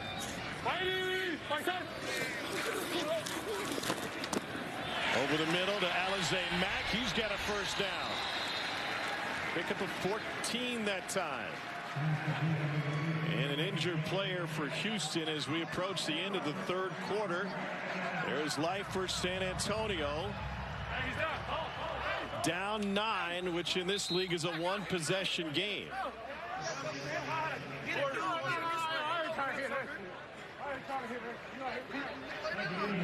15-6. Jack Cohn has thrown for 150 yards, but 2 picks. A hard-hitting game here in the Alamo Dome.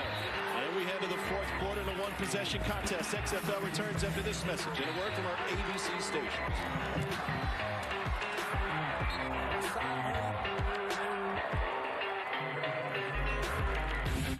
Marco's new Magnifico pizzas are loaded with Old World sausage and pepperoni to deliver your taste buds to crispy, savory glory. And it all starts at $9.99. Marco's. Pizza lovers, get it.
with a huge goal line stop, and they've just continued to put pressure on the quarterback. Yeah, and they came into this game this week leading the XFL in sacks with 23. They continue to apply pressure, and they lead the XFL in interceptions. They have been very opportunistic. Wade Phillips, of course, has made a living for 40-plus years figuring out ways to attack the quarterback and make life difficult on him. And they've done that today. You see the 4 sacks already, but there are countless quarterback hits that Jack Cohn has taken as the Roughnecks pressure continues. We're going. We start the 4th quarter. Houston leading by 9. Cohn thought about going deep, instead checks it down to Jaquez Patrick. How about the coverage down on the back end? Every time they want to go deep, it seems like either they don't have time or Houston's got it covered well. No, it's really impressive. They've been very disciplined at the 2nd and 3rd level. Those safeties, while it is an aggressive group in the front 7, meaning linebacker and defensive line, the safeties have been very disciplined. They haven't let anyone get behind them all game long. 2nd and 7. Patrick got tripped up. Drew Lewis out of Colorado with a tackle.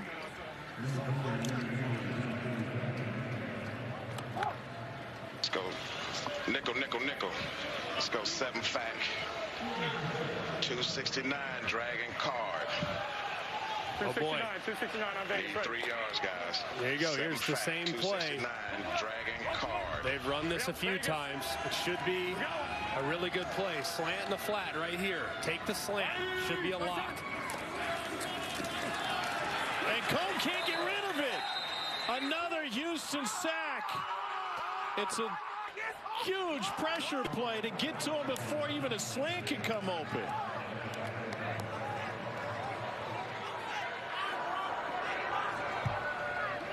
And it was well covered, too. The slant took a half-second to materialize, but just a really good job up front. You see the pressure off the right-hand side, not on the same page. Right tackle and Jaquez Patrick not accounting for who is going to where. And it results in a quick sack and a big miscommunication there by San Antonio's offense. Chauncey Rivers, 5 games in the NFL, and here in the X, a huge sack. There's a flag down. Scrimmage before the ball was kicked. Number 20 kicking team. End of the kick is the 13-yard line, so they can have it at the 18-yard line or out of bounds inside the 35. The ball comes back to the 35, so that's where we're going to go from. Ref early. Number 20 kicking team. Illegal motion. Number 20 on the kicking team. Downfield illegally. This 5-yard penalty will be added to the end of the play, which is a big touchback.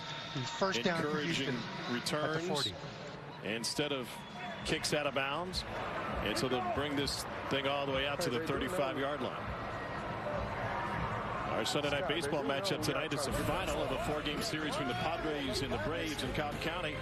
Ravi, Eduardo Perez, David Cohen, and Buster Olney with a call on ESPN. Also available on ESPN Deportes and ESPN Radio. Our coverage begins at 6 Eastern with baseball tonight. Sunday night countdown. Padres have won 2 of 3 in the series after a Braves walk-off on night 1. Silvers swings it out. And Max Borghi stays in bounds and found some room and takes it all the way down inside the 40 on a tough 21-yard run. I mean, this San Antonio defense has held up extremely strong in the second half. Obviously gave up the touchdown, but that was on a short field as you see Borghi catching the swing and getting upfield a little slow to get up to after he kind of lands on the ball. Yeah. You have to wonder, is the dam about to break for the Brahmas defensively? He had 365 pounds laying on top of him on that tackle as well. Pickup of 2.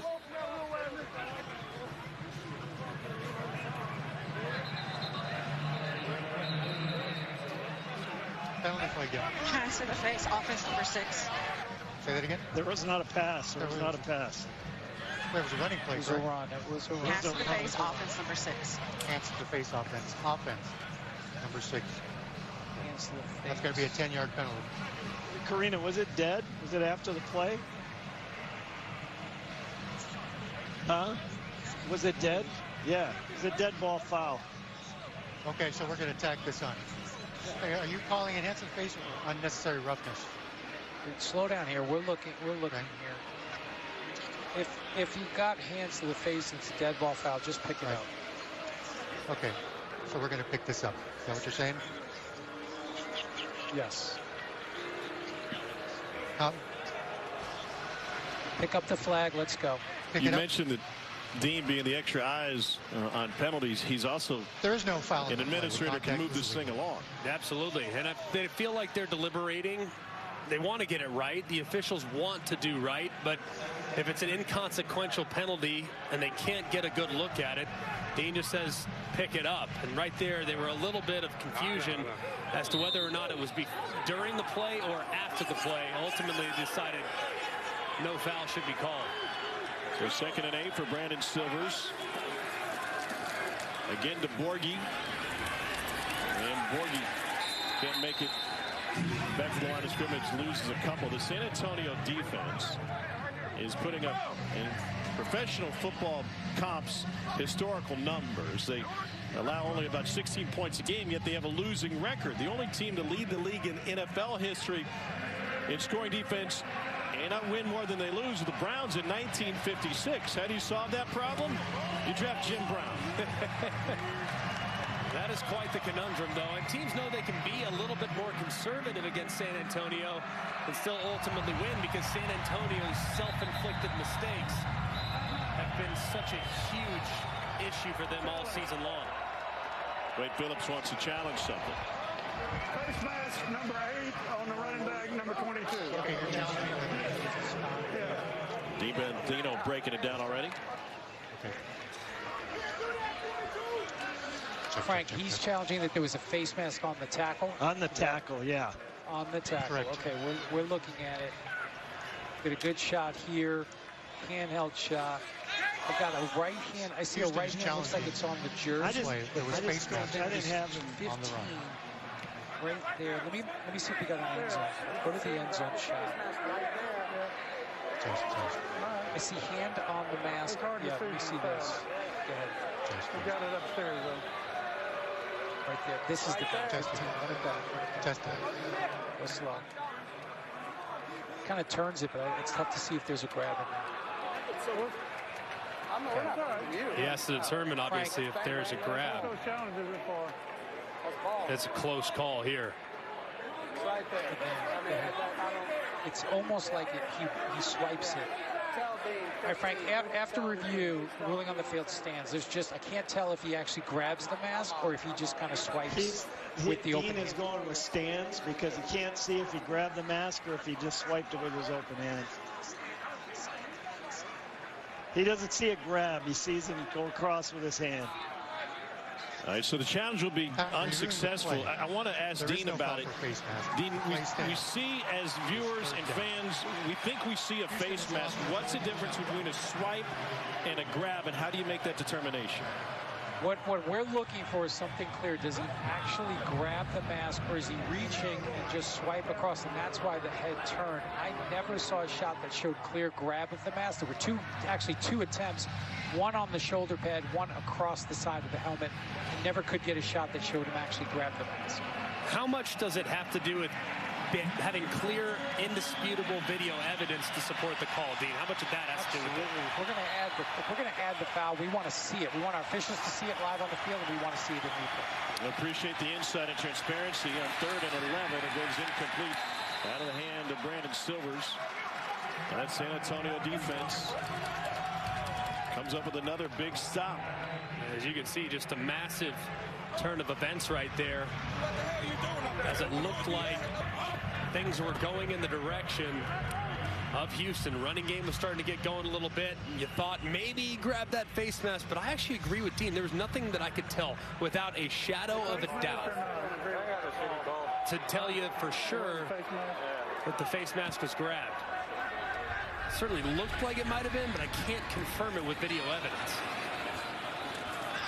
Pretty good punt here by XFL rules, a 28-yarder, and it'll be a long field for Jack Cohn and San Antonio. Not as long as that field, but certainly long, especially down by 9. Don't get spooked. I was born on the south side of Chicago.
We can't protect him.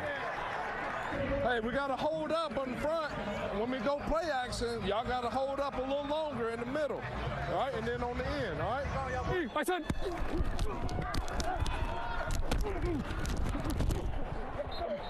We can't block the soul, man.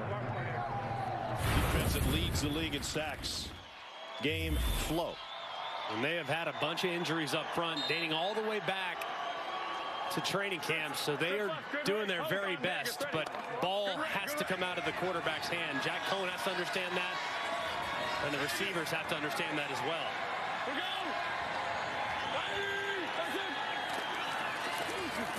Now first and 10, Jaquez Patrick rumbles for a first down and shuffles his feet for a few more. It's a 19-yard run. Patrick a little banged up as he's going to the sideline. But a great job here, just a little kick out. See that left guard pulling across, Mike Brown kicking out the end man on the line of scrimmage. And there's a nice hole that develops inside. They'll keep it on the ground. This time with Hilleman. And he's able to find 2. The analytics folks will tell you that having a successful run game has no impact on the play action. But play action seems to be a key for San Antonio because that's the only time they even have chances to get guys open. Well, I mean, their drop back passing game's still good. I mean, I really like their drop back. They've just had a couple of drops, a couple of inaccurate passes, and some really nice defensive plays that resulted in 10 passes. And a bunch of drops. Fred Brown squeezes this one and turns it into a 2-yard gain. Where did you hear that, Tom? That sounds like something PFF would say. I have airplane Wi-Fi. 3rd and 6 now. Can we go on Dallas? All right, going on Dallas. Oh boy, you hear? I was going to say, let's not do that. Dallas means you're going on 2. When he asked his offensive line, hey, can we go on 2? Can we go on 2? He didn't seem real confident. Play clock at 1. Here comes pressure. Cone got rocked again. Yeah, there's a smile. You would too if you're Jordan Mosley and he came in basically untouched. And a good job here. You're going to see pressure off the left-hand side. It's called a green dog. When the linebacker on the left side blitzes, the guy that's covering the person that is blocking him also can blitz. So he wraps right around, times it perfectly, and results in a big hit before the ball can be released. Long punt from Wing. And a return out to the 19-yard line. Let's listen in with San Antonio head coach Hines Ward. How are we getting sacked on quick game? Punt. That's so crazy. We're getting sacked on quick game. Now, they have gone to the well on that play probably too many times. They ran slant. First time it was wide open. The second time it was wide open. The third and fourth time that they've run that exact same play on a similar down and distance, it's been covered up, and the pressure has arrived before he can get rid of the football. So they need to have some type of adjustment off that where they show the slant, and then he turns it into a double move, fake the slant, and then he goes right behind the defender. But they got to promise that they can hold up for protection before you can call someone like that.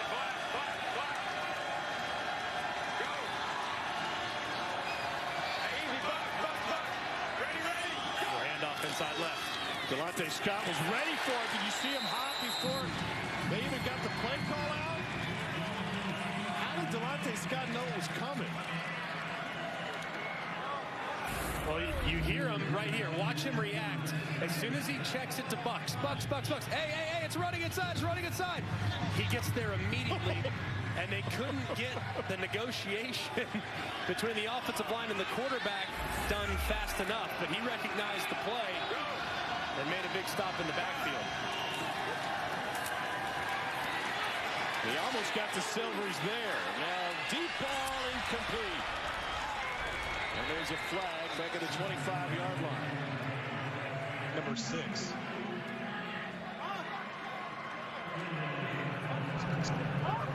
We got off pass interference for 6, coach.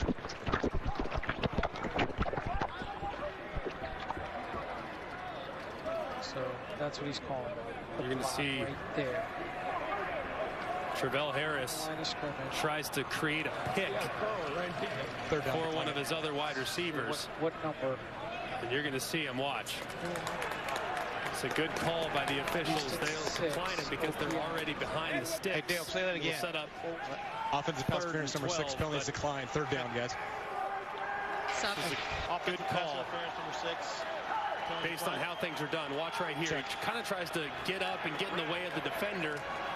And they were able to call it. That was a good job there, identifying that. And now it'll set up a critical 3rd down for San Antonio's defense.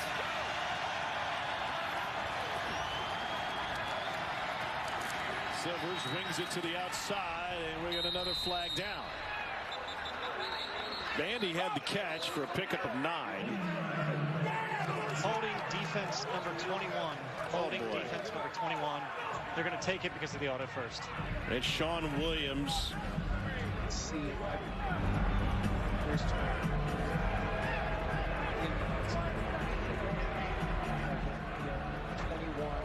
Hines Ward can't believe it. Nearly to the midway point of the 4th quarter, had a chance to come away with a big stop and get the ball back. Yeah, that's a killer right there.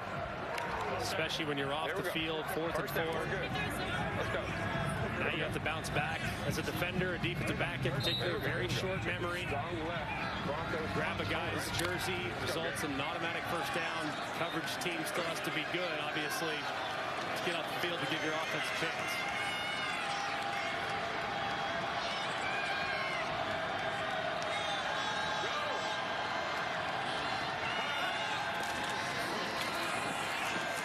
Shifty move at the outset to pick up 3 for Dejon Lee. Pardon me, Bryson Alleyne. A.J. Smith, the OC. Give me trips right, red 14. Trips right, red 14. trips right. Red 14 on ready.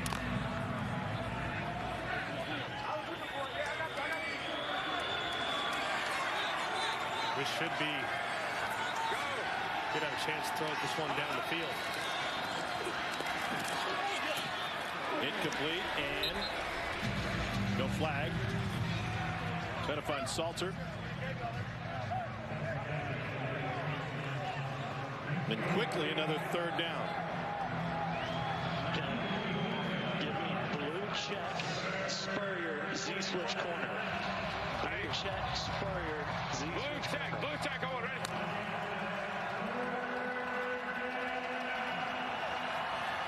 You hear the switch corner. That's right here, up top. Wearing a mask. It's not in the stands, but he can probably run that route beautiful. Silver's hit from behind. Delonte Scott putting his imprint on this game. It's a loss of 9. And the Brahmas are going to have fantastic field position in a one-score game after this. And a great job around the left-hand side. You see him set up the left tackle inside, just continues to work, run the loop, and he drops Silvers there in the backfield, who's trying to step up, trying to buy a little time, but he doesn't have long enough as Delonte drops him for a huge stop.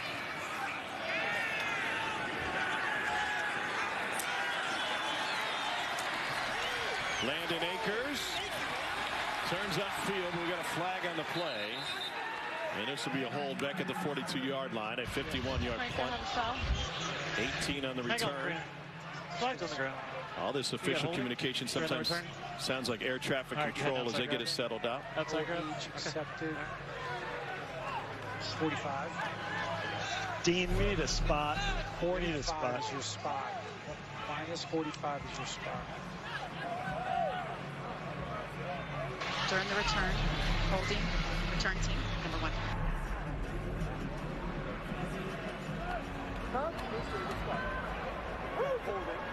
I'm saying, like, if you making So the Brahmas will have it move back just a little bit. But with 5:44 to play in regulation, they have a chance to make this thing interesting. The XFL returns after this message and a word from our ABC stations.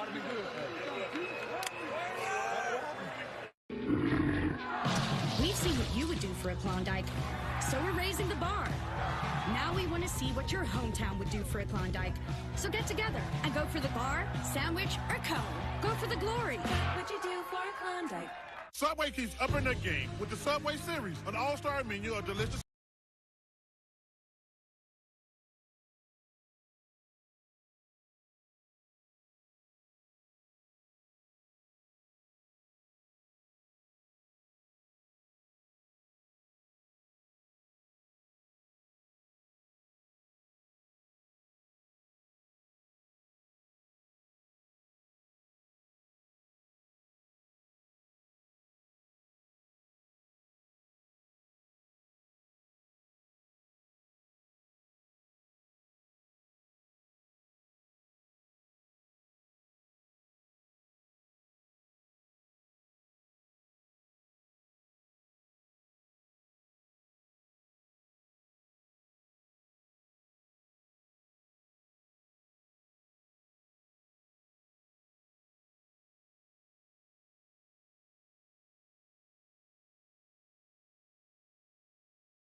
series. First, take us through that first down when you knew it was going to be a run play.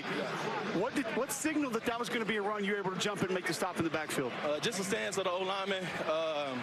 You know, the tackle, he'll be more up on the line, more square feet, and obviously it's going to be a down block or it's going to be a base block. So it's just I just read him, and then I just go to my next read key, and whoever got the ball, and that's what my next assignment is, and just got to go back there and make a play. How did you get to the backfield on the stack to get the ball back?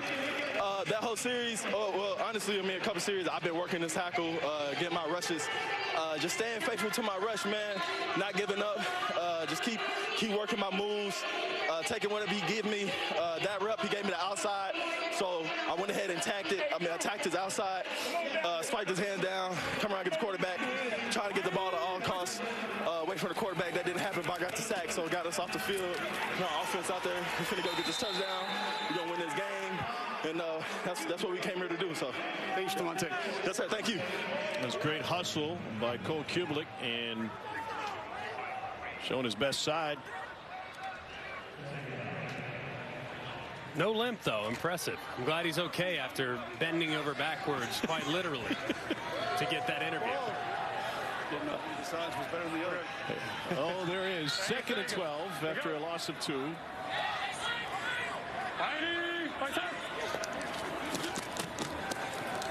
Jack Cohn delivers to Hilleman, and he gets hit immediately by Caleb Price. No gain. Chris Button, how about the Houston defense? Yeah, they're glad that last drive was sustained a little bit from that San Antonio penalty. Allowed them a little breather. They were gassed coming off the last time. And by the way, our guy, Trevon Mason, who had the interception, not going to play in the rest of this game. I asked him what was the matter. He said, I told you my hip hurt. Selling it. You got to get back out there, get another pick. He didn't have a single interception his entire career at Arizona. They had one to set up a touchdown here today. Hilleman couldn't squeeze it. And that leaves 4th and 11. Mason out of the pads and everything. Hopefully he'll be all right for the stretch run if this thing holds. We got messed up that by Reed. Houston's obviously going to be punching their ticket to the postseason. So San Antonio forced to punt it away.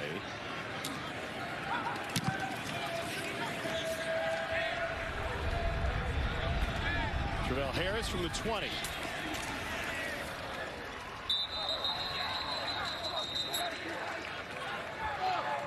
The 9-part docuseries Player 54 gives you an all-access look at XFL players and coaches. Episode 6 premieres Thursday, 5 Eastern, 2 Pacific on ESPN2. All episodes available on ESPN+. Cole McDonald, a big part of it, talking with Danny Garcia and Dwayne Johnson during his tryout. Thank you. He'll be the man. Next can clinch a berth in the South Division Championship with the win here, and McDonald in a quarterback. He'll obviously be the man here. 4-minute situation. Obviously going to lean more towards the run. This would be a spot that would feature his skill set nicely. He takes a hit from Scott after he handed it off, and it's a pickup of a couple. Is it tough for A.J. Smith to call runs?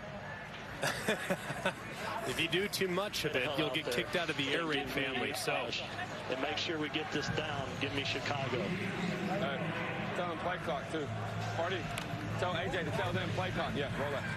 Let it keep going down. Let it keep going down. Miller time. I'm telling you to tell him in the helmet. Technology of his football game of operator. And you hear him say Rolex too. Sometimes when you say clock, you don't want to say clock. That's too dangerous. Say it's like a curse word, but clock means you go up and spike the ball. So you have to come up with a different word. So he said Rolex. You heard on the side. Want to know why? Because you're thinking about time. Okay, we're going to be real simple here. You're going to play in 4-minute offense. Rolex means that after you win this game, you're going to be celebrated and you can afford a Rolex. So just connecting the dots there is my assumption. Can you get on board? One-on-one. Perhaps. You're more of a Rolex guy, I'm more of a Timex guy. Fair enough. But I mean, either one if it's would work. Timex, it doesn't matter. I don't care if it's Apple Watch. I mean, it doesn't matter. It's just anything that would lead you to think about the clock without actually saying the word clock. That's right. Unless you try to go with tag. That would be difficult. That could add some confusion to it. You tag some receivers from time to time, so that wouldn't be a word that I would be real inclined on using. 8-3. Here we go. Man to man. Brandon Silver's back in. I was like, here we go. Blue, F win on one, ready?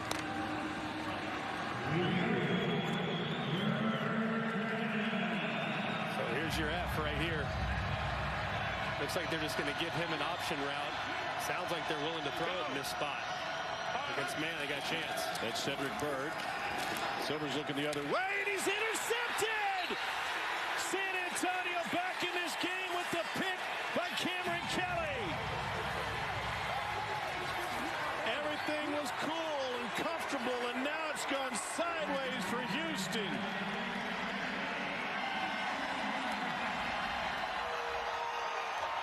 Give it to him. And look at that guy in a sombrero. Second pick of the season for Kelly. Such a critical error here. You're late throwing it to the sideline. You're looking inside it initially, and then you try to get rid of it late. But immediately the defender's going to be able to drive on it. And San Antonio looked like clock was about to strike midnight, but now they have new life because of the mistake. Offensive line holds. Cone delivers. Caught for a first down. Landon Akers with a gain of 15. Cole Kublik. Cam, take us through what you saw on that play allowed you to get the interception. We was in man. I just was trying to guard my man. Turned around. God just threw the ball right to me, basically. That's what it felt like. You make it sound way too easy. Man, it ain't that hard. You just got to work. Thank you. Yes, sir. Thank you. 2 picks on the season. They both come against the Roughnecks. Patrick straight ahead. Gain of 3. Of course, a reminder for everyone at home who's looking at the scoreboard saying, why are they not going no huddle? Why are they not going as fast as humanly possible? Remember, 9 points in the XFL with the 3-point conversion is a 1-possession game. So now with this part of the field, you can be mindful not just about scoring and getting the 3, but also with how much time you give back to the other team. It'll be a 2nd and 7 with return after the 2-minute warning. First, it's the pick by Cameron Kelly, product out of San Diego State. Maybe the better catch. The sombrero out of the stands. They're getting ready for a San Antonio-style party if they can cash this in.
in San Antonio needs a win to keep its postseason hopes alive. Top 2 from each division make it to the division title game.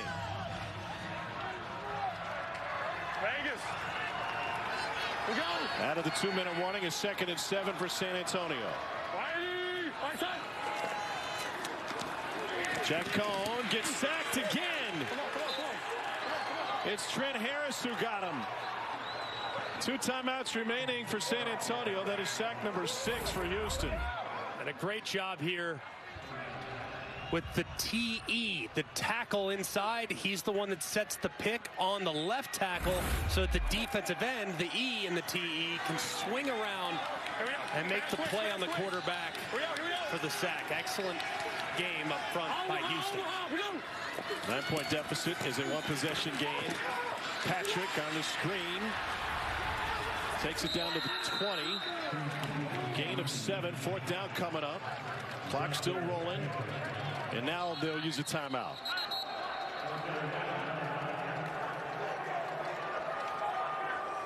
You feel better about it.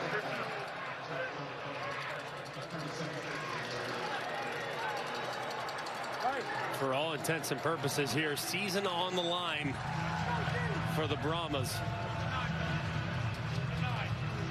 Got to expect, with how they've played up to this point, you've got to be thinking pressure. I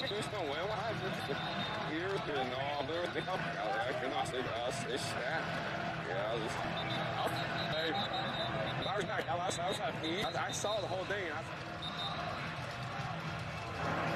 Got to be anticipating pressure here.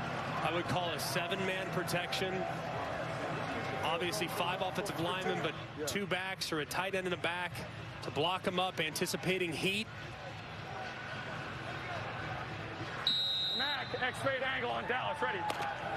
So here we go, 4th and 10 for San Antonio. All right, your X is to the top. They're probably going to have a one-on-one. It looks like a pressure look right now. There's your X. Well, they look at him on the fade route over the top. 4-man rush. Cohn going that direction to the end zone, and a flag down. Ajene Harris had the coverage on T.J. Vasher. Yeah, I've got probably starts at about. They may spot this one all the way down at the 2. Pass interference. Or 3 is a defense. Penalty is the first down spot of the foul.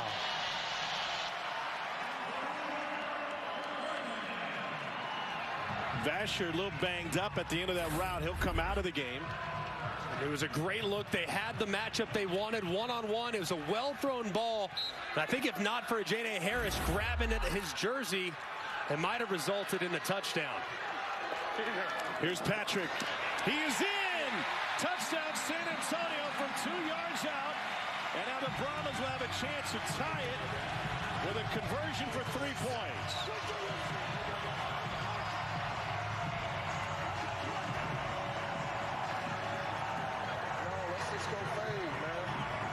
Hines Ward and the Brahmas have not even gone for a 3-point conversion all season. He was asking for a fade. Remember, T.J. Vasher came out of the game a moment ago. He came to the sideline. Tom shook his head, said he's good to go, and Hines had a little talk with him before sitting back in. Cohn wants the play call again. This to tie the game. We saw our first overtime game last of the league in St. Louis. Be on tap for another. Play clock already at 4. Here comes pressure. Cohn hit, throws in zone and intercepted. Tolentino with the coverage on the back end. And with 1:07 to play, San Antonio only has 1 timeout left. Good news is for San Antonio, 2 options now. Obviously, great touchdown here by Patrick, mowing through the line of scrimmage for the touchdown. And then the failed 2-point conversion attempt as they overheated one side and double covered the slot. But now you get the option, 4th and 15, or an onside kick. And based on the conversation right now being had with his quarterback coach, you have to think that it's going to be the offense that takes the field for the San Antonio Brahmas. 4th and 15 conversions are 2 for 8 in the XFL this season. This will be San Antonio's first attempt at it.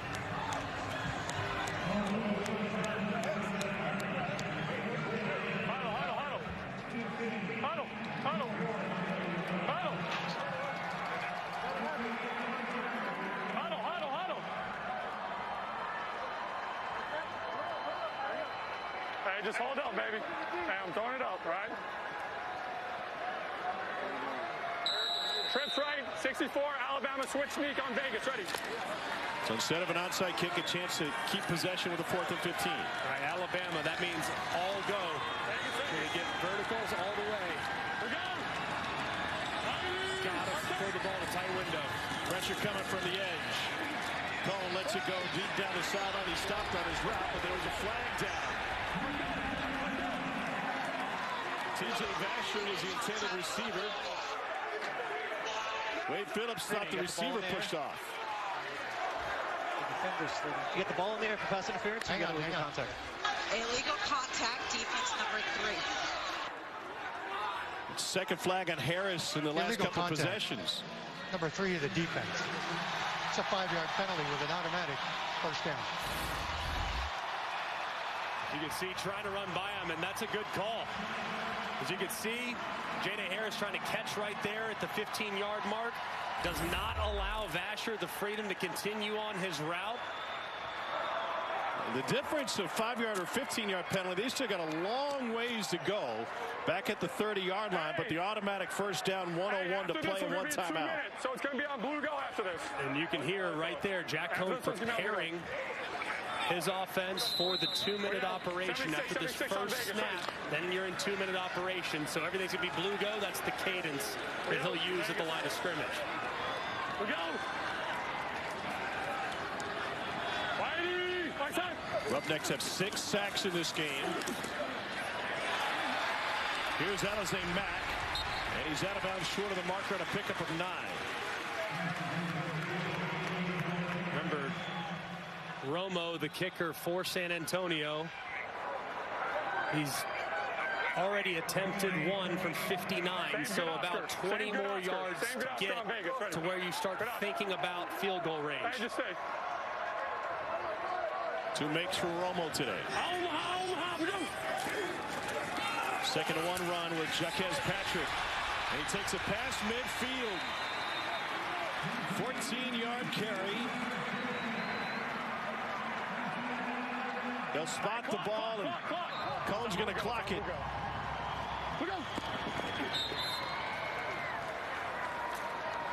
An offense that couldn't protect the quarterback or move the ball through 99% of this game has finally found its rhythm.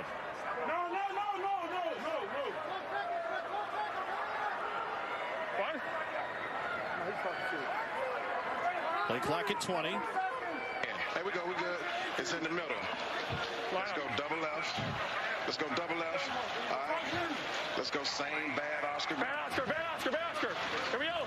Another handoff to the left-hand side. They better hustle. Omaha. We go.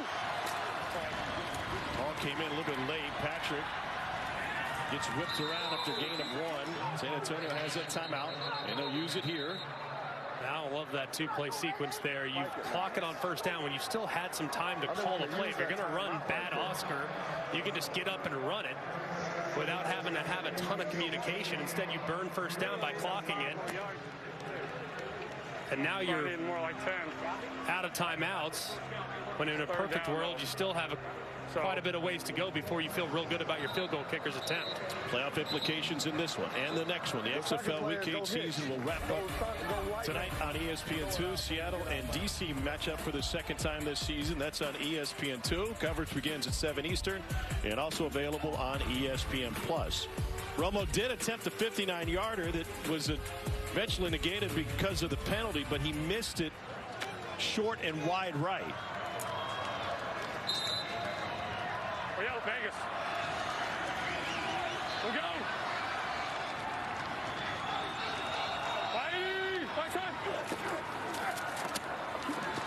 Cohen going to try to scramble, and it gets forward. The ball came out. They say he was down before it came out, but it's a first down run. this would be a spot where you would clock it. Your quarterback just ran. He's out of gas. Now you clock it because you're already comfortably within field goal range. Cole, you had a chance to chat with John Parker Romo. What do you say about kicking in here in his range? Well, before that previous play, I asked him, what yard line do you need to get to? And he turned and looked back out on the field and he said, we're close. Well, then this should be good, huh? I would think so. You're good to try it. I don't know if you, let's not put the cart before the horse here. 54-yard attempt from here. Tom, you said 59 a couple of times. He did follow up and he said, just get me inside 60. I think we're good. Okay. Good out, JP. Adrenaline might be a little greater at the end of the game. Can't afford to take a sack, obviously. 31 seconds left in regulation. Blitz coming. Batted down, and Cone bats it down a second time. Yeah, that was close. Tavante Becker with the tip. They bring the pressure, try and knock him out of field goal range. A good job by Cone. Smart play, huh? Man. That's right, but you have to alert your field goal unit of a possible hurricane field goal situation. So 25 seconds left. If he's tackled inbound short of the line to gain, your field goal unit has to run onto the field immediately to attempt a field goal as the clock expires. Pressure from the edge. There's Alize Mack, who's up there. Now you got to go. Hurricane, hurricane, hurricane. You see the towels in the air. Hurricane. Saw this at the end of the TCU Baylor game, excuse me. Hurricane field goal operation. Clock at 8-7. It's from 49 yards with 5 seconds left to force overtime. It is good! 1 second left on the clock, and John Parker Romo delivers for San Antonio.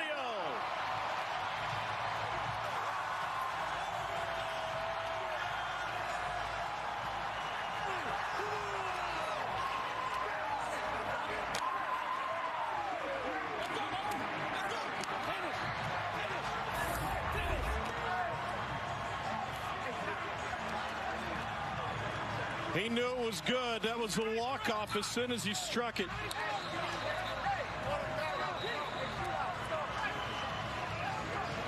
Hines Ward knows what's on the line.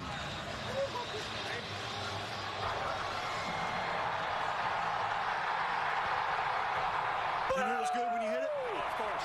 You said, get me inside 60. That was all you needed, right? Oh, special teams special now for San Antonio.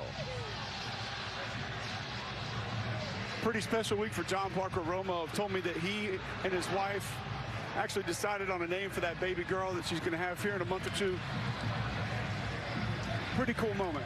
They just had the gender reveal a couple of weeks ago before the game in Arlington. Hashtag girl dad. 1 second left in regulation.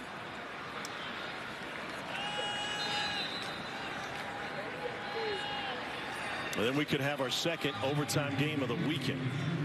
Unless Houston's got a river miracle here.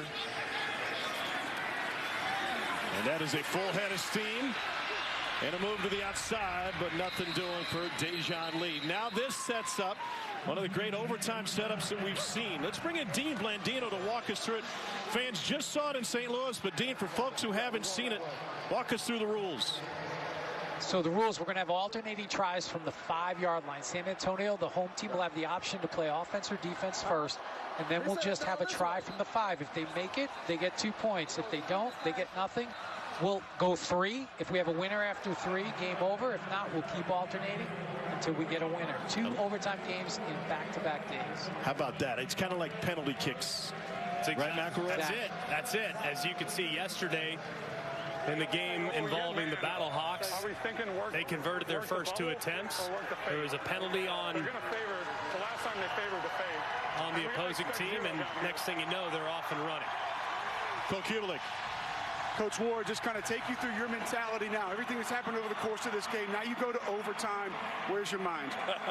I want to go win it, man. Listen, we got 3 tries. Defense is up. Alamo Dome will get rocking. We'll see if we can hold them to 0. Thank you, Coach. Right, appreciate it. If I were Hines Ward, I would somehow figure out a way to delay this as long as humanly possible to let all these fans here in the Alamo Dome to run to that end of the field as quickly as possible. Yeah, the players, G-Mac, on the sideline are trying to direct them all down that way. Yeah, trying to make, hey, come down here. We need some crowd support. I like the effort. Chris, what's going on the Houston sideline? Completely shell-shocked is about how you can describe it right now. They're frustrated with the penalties, the lack of calls that they say. We're seeing people pushed around on the sidelines that they thought should be called. Frustrated and shell-shocked. Alternating tries from the 5. Round 1 of 3, and they bring pressure on Silvers, and it falls incomplete. Drew Beasley put him down. He wanted a shot to the face, and that'll be San Antonio's turn to try to go up 1-0. Something that Houston's defense did to San Antonio actually a little earlier in the game. All-out pressure. You see Beasley on the right-hand side. Nothing too high. It's a good clean hit there coming off the edge. So 1X for Houston, and San Antonio can take the lead. Explode, F-Zach, 377 Z-Gun max fade on Vegas. Ready. Loudest but loneliest in the building. We'll try to get a one-on-one up top. Yet again, if they can get the X fade, they're going to take it to Vasher. Omaha, we go. There he is, back in the end zone. Couldn't squeeze it. Riley Tejada with the coverage for Houston. Both teams fail on the first try. Do we have it over here? It was a well-thrown ball. It looked like Vasher was going to be able to reel it in. Almost did, but a great job playing all the way through it. And ultimately forcing the ball incomplete. But it was a heck of an effort there by Vasher. Second overtime in as many days in the XFL. Cole McDonald now in a quarterback for Houston. One play from the 5.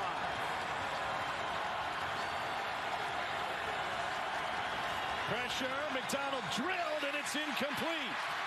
There is a flag. Tenny Adewuse put a hit on McDonald.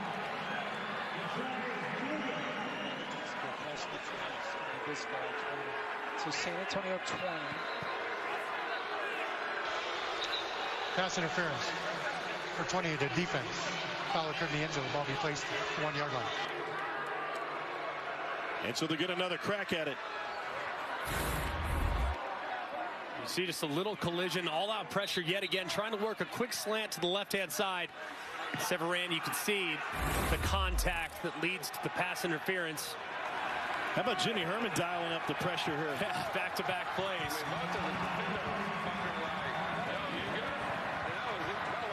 One would assume pressure's coming again right here. McDonald in a quarterback again.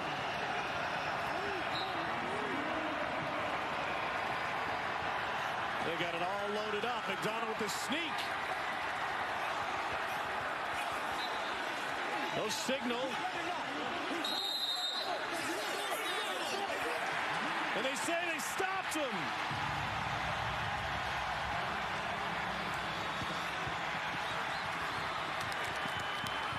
Dean Blandino trying to sort through all the bodies on the goal line back in the command center.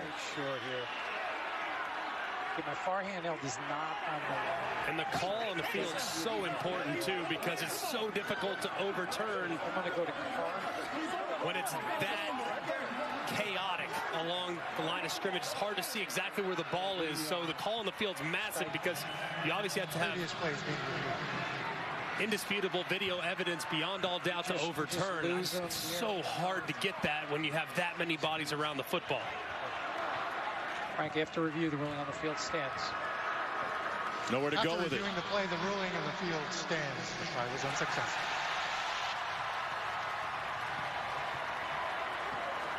If we're even after this first round of 3 tries apiece, we move on and tee it up again. San Antonio with a chance.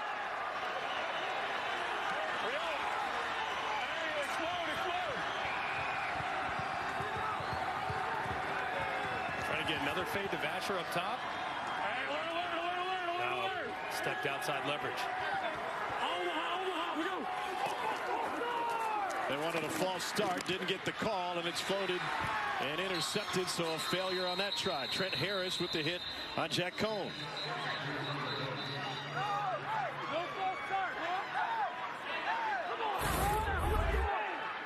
You can see, tried to get a little bit of help right there with having that many bodies on the left side to slow Trent Harris, the pass rusher, down. He still gets home and forces the ball incomplete.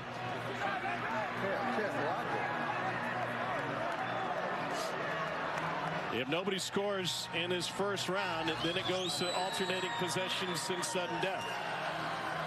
Essentially where we are here. Nobody scored through the first 2 rounds. Or 2 tries, I should say. It's still McDonald at quarterback. Safety blitz coming to the slant. He's in! Deontay Burnett. And now San Antonio will have to answer to keep the game alive.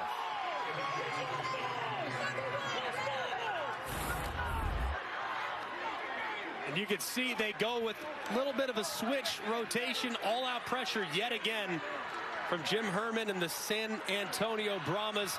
They beat it with a quick slant inside against off coverage. And San Antonio's season, for all intents and purposes, will come down to this. 68. One play for San Antonio to stay alive. Yeah, Vegas. We go.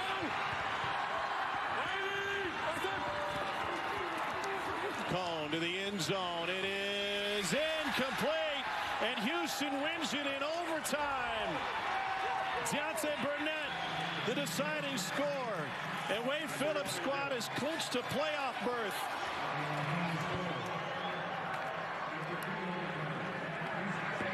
What a thrilling finish. Our second XFL overtime game of the weekend. And the Roughnecks will be playing in the postseason. Week 8 continues tonight with DC and Seattle. Our final score. Houston comes on the road. Wade Phillips' team sweeps Hines Ward. It's a 17-15 overtime win. ABC World News tonight, or your local news, coming up next to most of these ABC stations, except on the West Coast. This has been a presentation of XFL on ABC. For Greg McElroy, Cole Kubler, Chris Budd, and Tom Hart, have a great Easter weekend, everybody.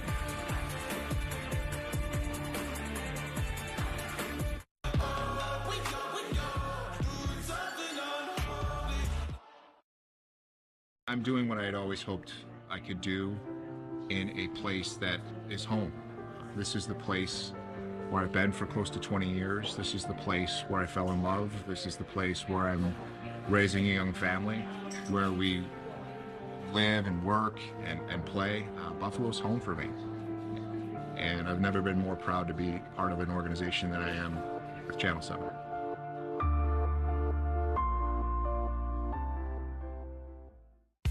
Friends for a Better Buffalo presents the 4th Annual Excellence in Education Awards, honoring teachers, principals, and support staff of public, private, and charter schools. Saturday, May 6th. The red carpet starts at 5:30 with the show at 7 p.m. at the Montante Cultural Center, 2001 Main Street in Buffalo.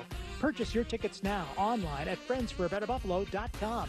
Presenting sponsors are Canisius College Academic Talent Search Program and Westher Automotive, with support from these hometown organizations.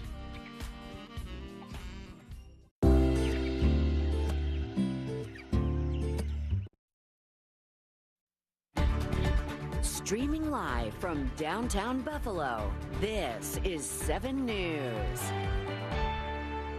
Hey, good evening, everybody. I'm Taylor Epps. Thank you so much for joining us tonight. It is, of course, Easter Sunday, one of the holiest days of the year for Christians all around the world. The Vatican says about 100,000 people made the pilgrimage to St. Peter's Square for Easter Mass. As expected, Pope Francis presided over that Mass that went on for just over 2 hours. The head of the world's 1 billion Catholics stood up quite often during the service, a week after his release from the hospital. Now, he delivered his annual message to the world, turning his attention to the sick and the poor and those who are enduring turmoil in their lives. He said that they are not alone as they face those challenges. The Pope also highlighting strife in Haiti and the many conflicts and wars that are unfolding in so many corners of the world, from violence in the Congo to fighting in Israel and the war in Ukraine. He also called on international communities to continue to help refugees who have been forced from their homes. And as we turn the corner from Easter, we turn our attention, of course, to the next big event on our local calendar, Dingus Day, a unique tradition here in Western New York, where everyone is Polish for a day. This party signals the end of the fasting season of Lent. Our Kritzia Williams with more on the time-honored traditions that come alive the Monday after Easter. The tunes of tradition that started with a few high school friends and Captain Tom himself. I knew I always wanted to have a band, and we play the music I grew up around. Polka.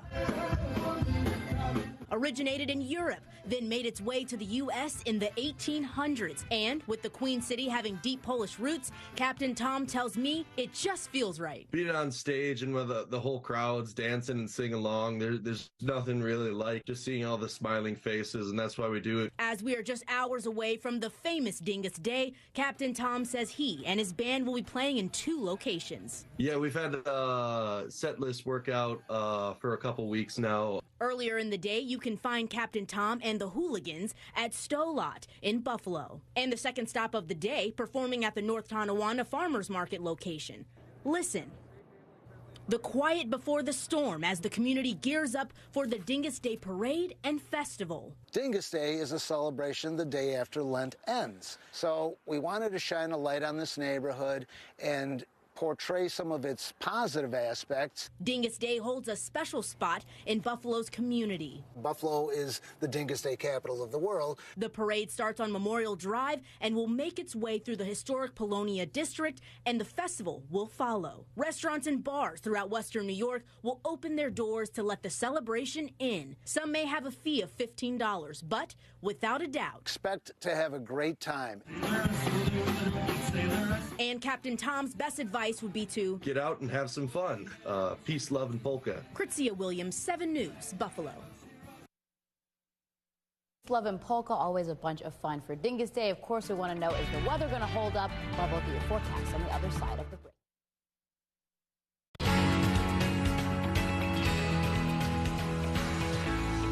It is honestly the highlight of my job to get out in the community to meet with people that are doing great things to make Buffalo just such a great place to be. There's no way she'd stick around if she knew the truth. I'm a criminal. We just walked up with $10 million. Let's rock. Data doesn't lie. People do.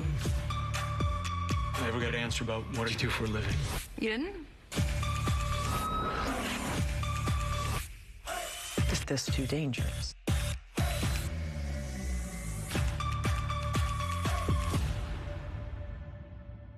Frank's Basement Systems is the all things basement-y company. Waterproofing, foundation repair, humidity and mold control, and nasty crawl spaces too. Call Frank's Basement Systems today for all things basement-y. SUNY Erie's April Open House. Register at ecc.edu/visit.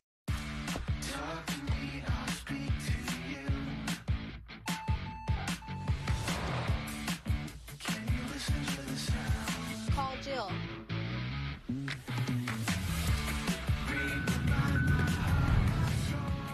It's your journey. Own every mile in the Hyundai Santa Fe with America's best warranty.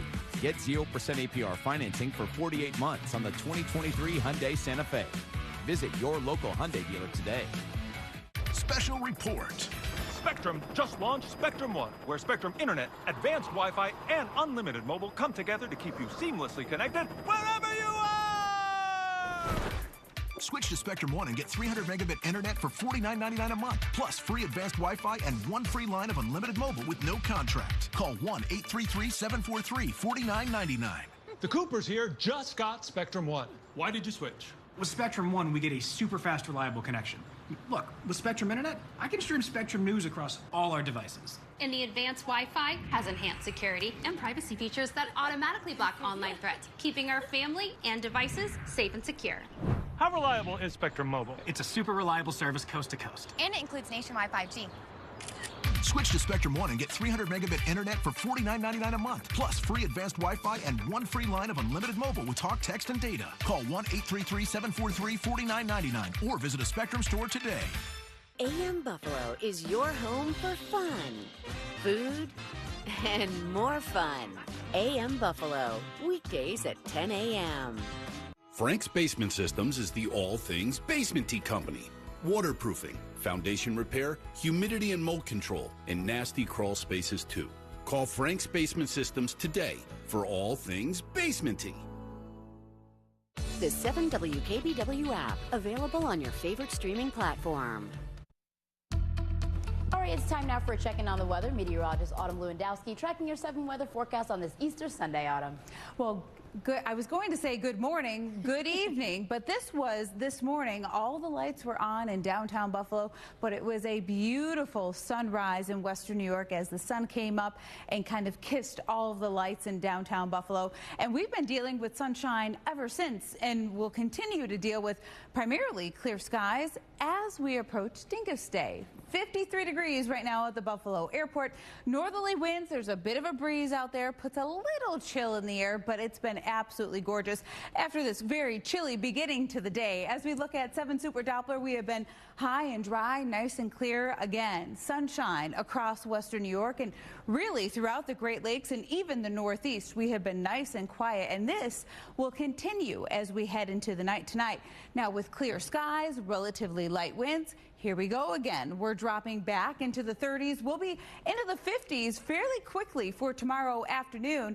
We'll be right near 60 degrees even for areas north of Buffalo, 59 in Niagara Falls, but then you get into the 60s towards Medina, between Grand Island and Akron and along the 90. You're hovering right near the 60-degree mark, but you'll likely find some 50s out there, and especially with a very light wind coming in off of the lake, we're going to see highs in the lower 50s for downtown Buffalo and really hugging the lakeshore. Upper 50s right near 60 degrees. You go 28 southward, we're just about 60.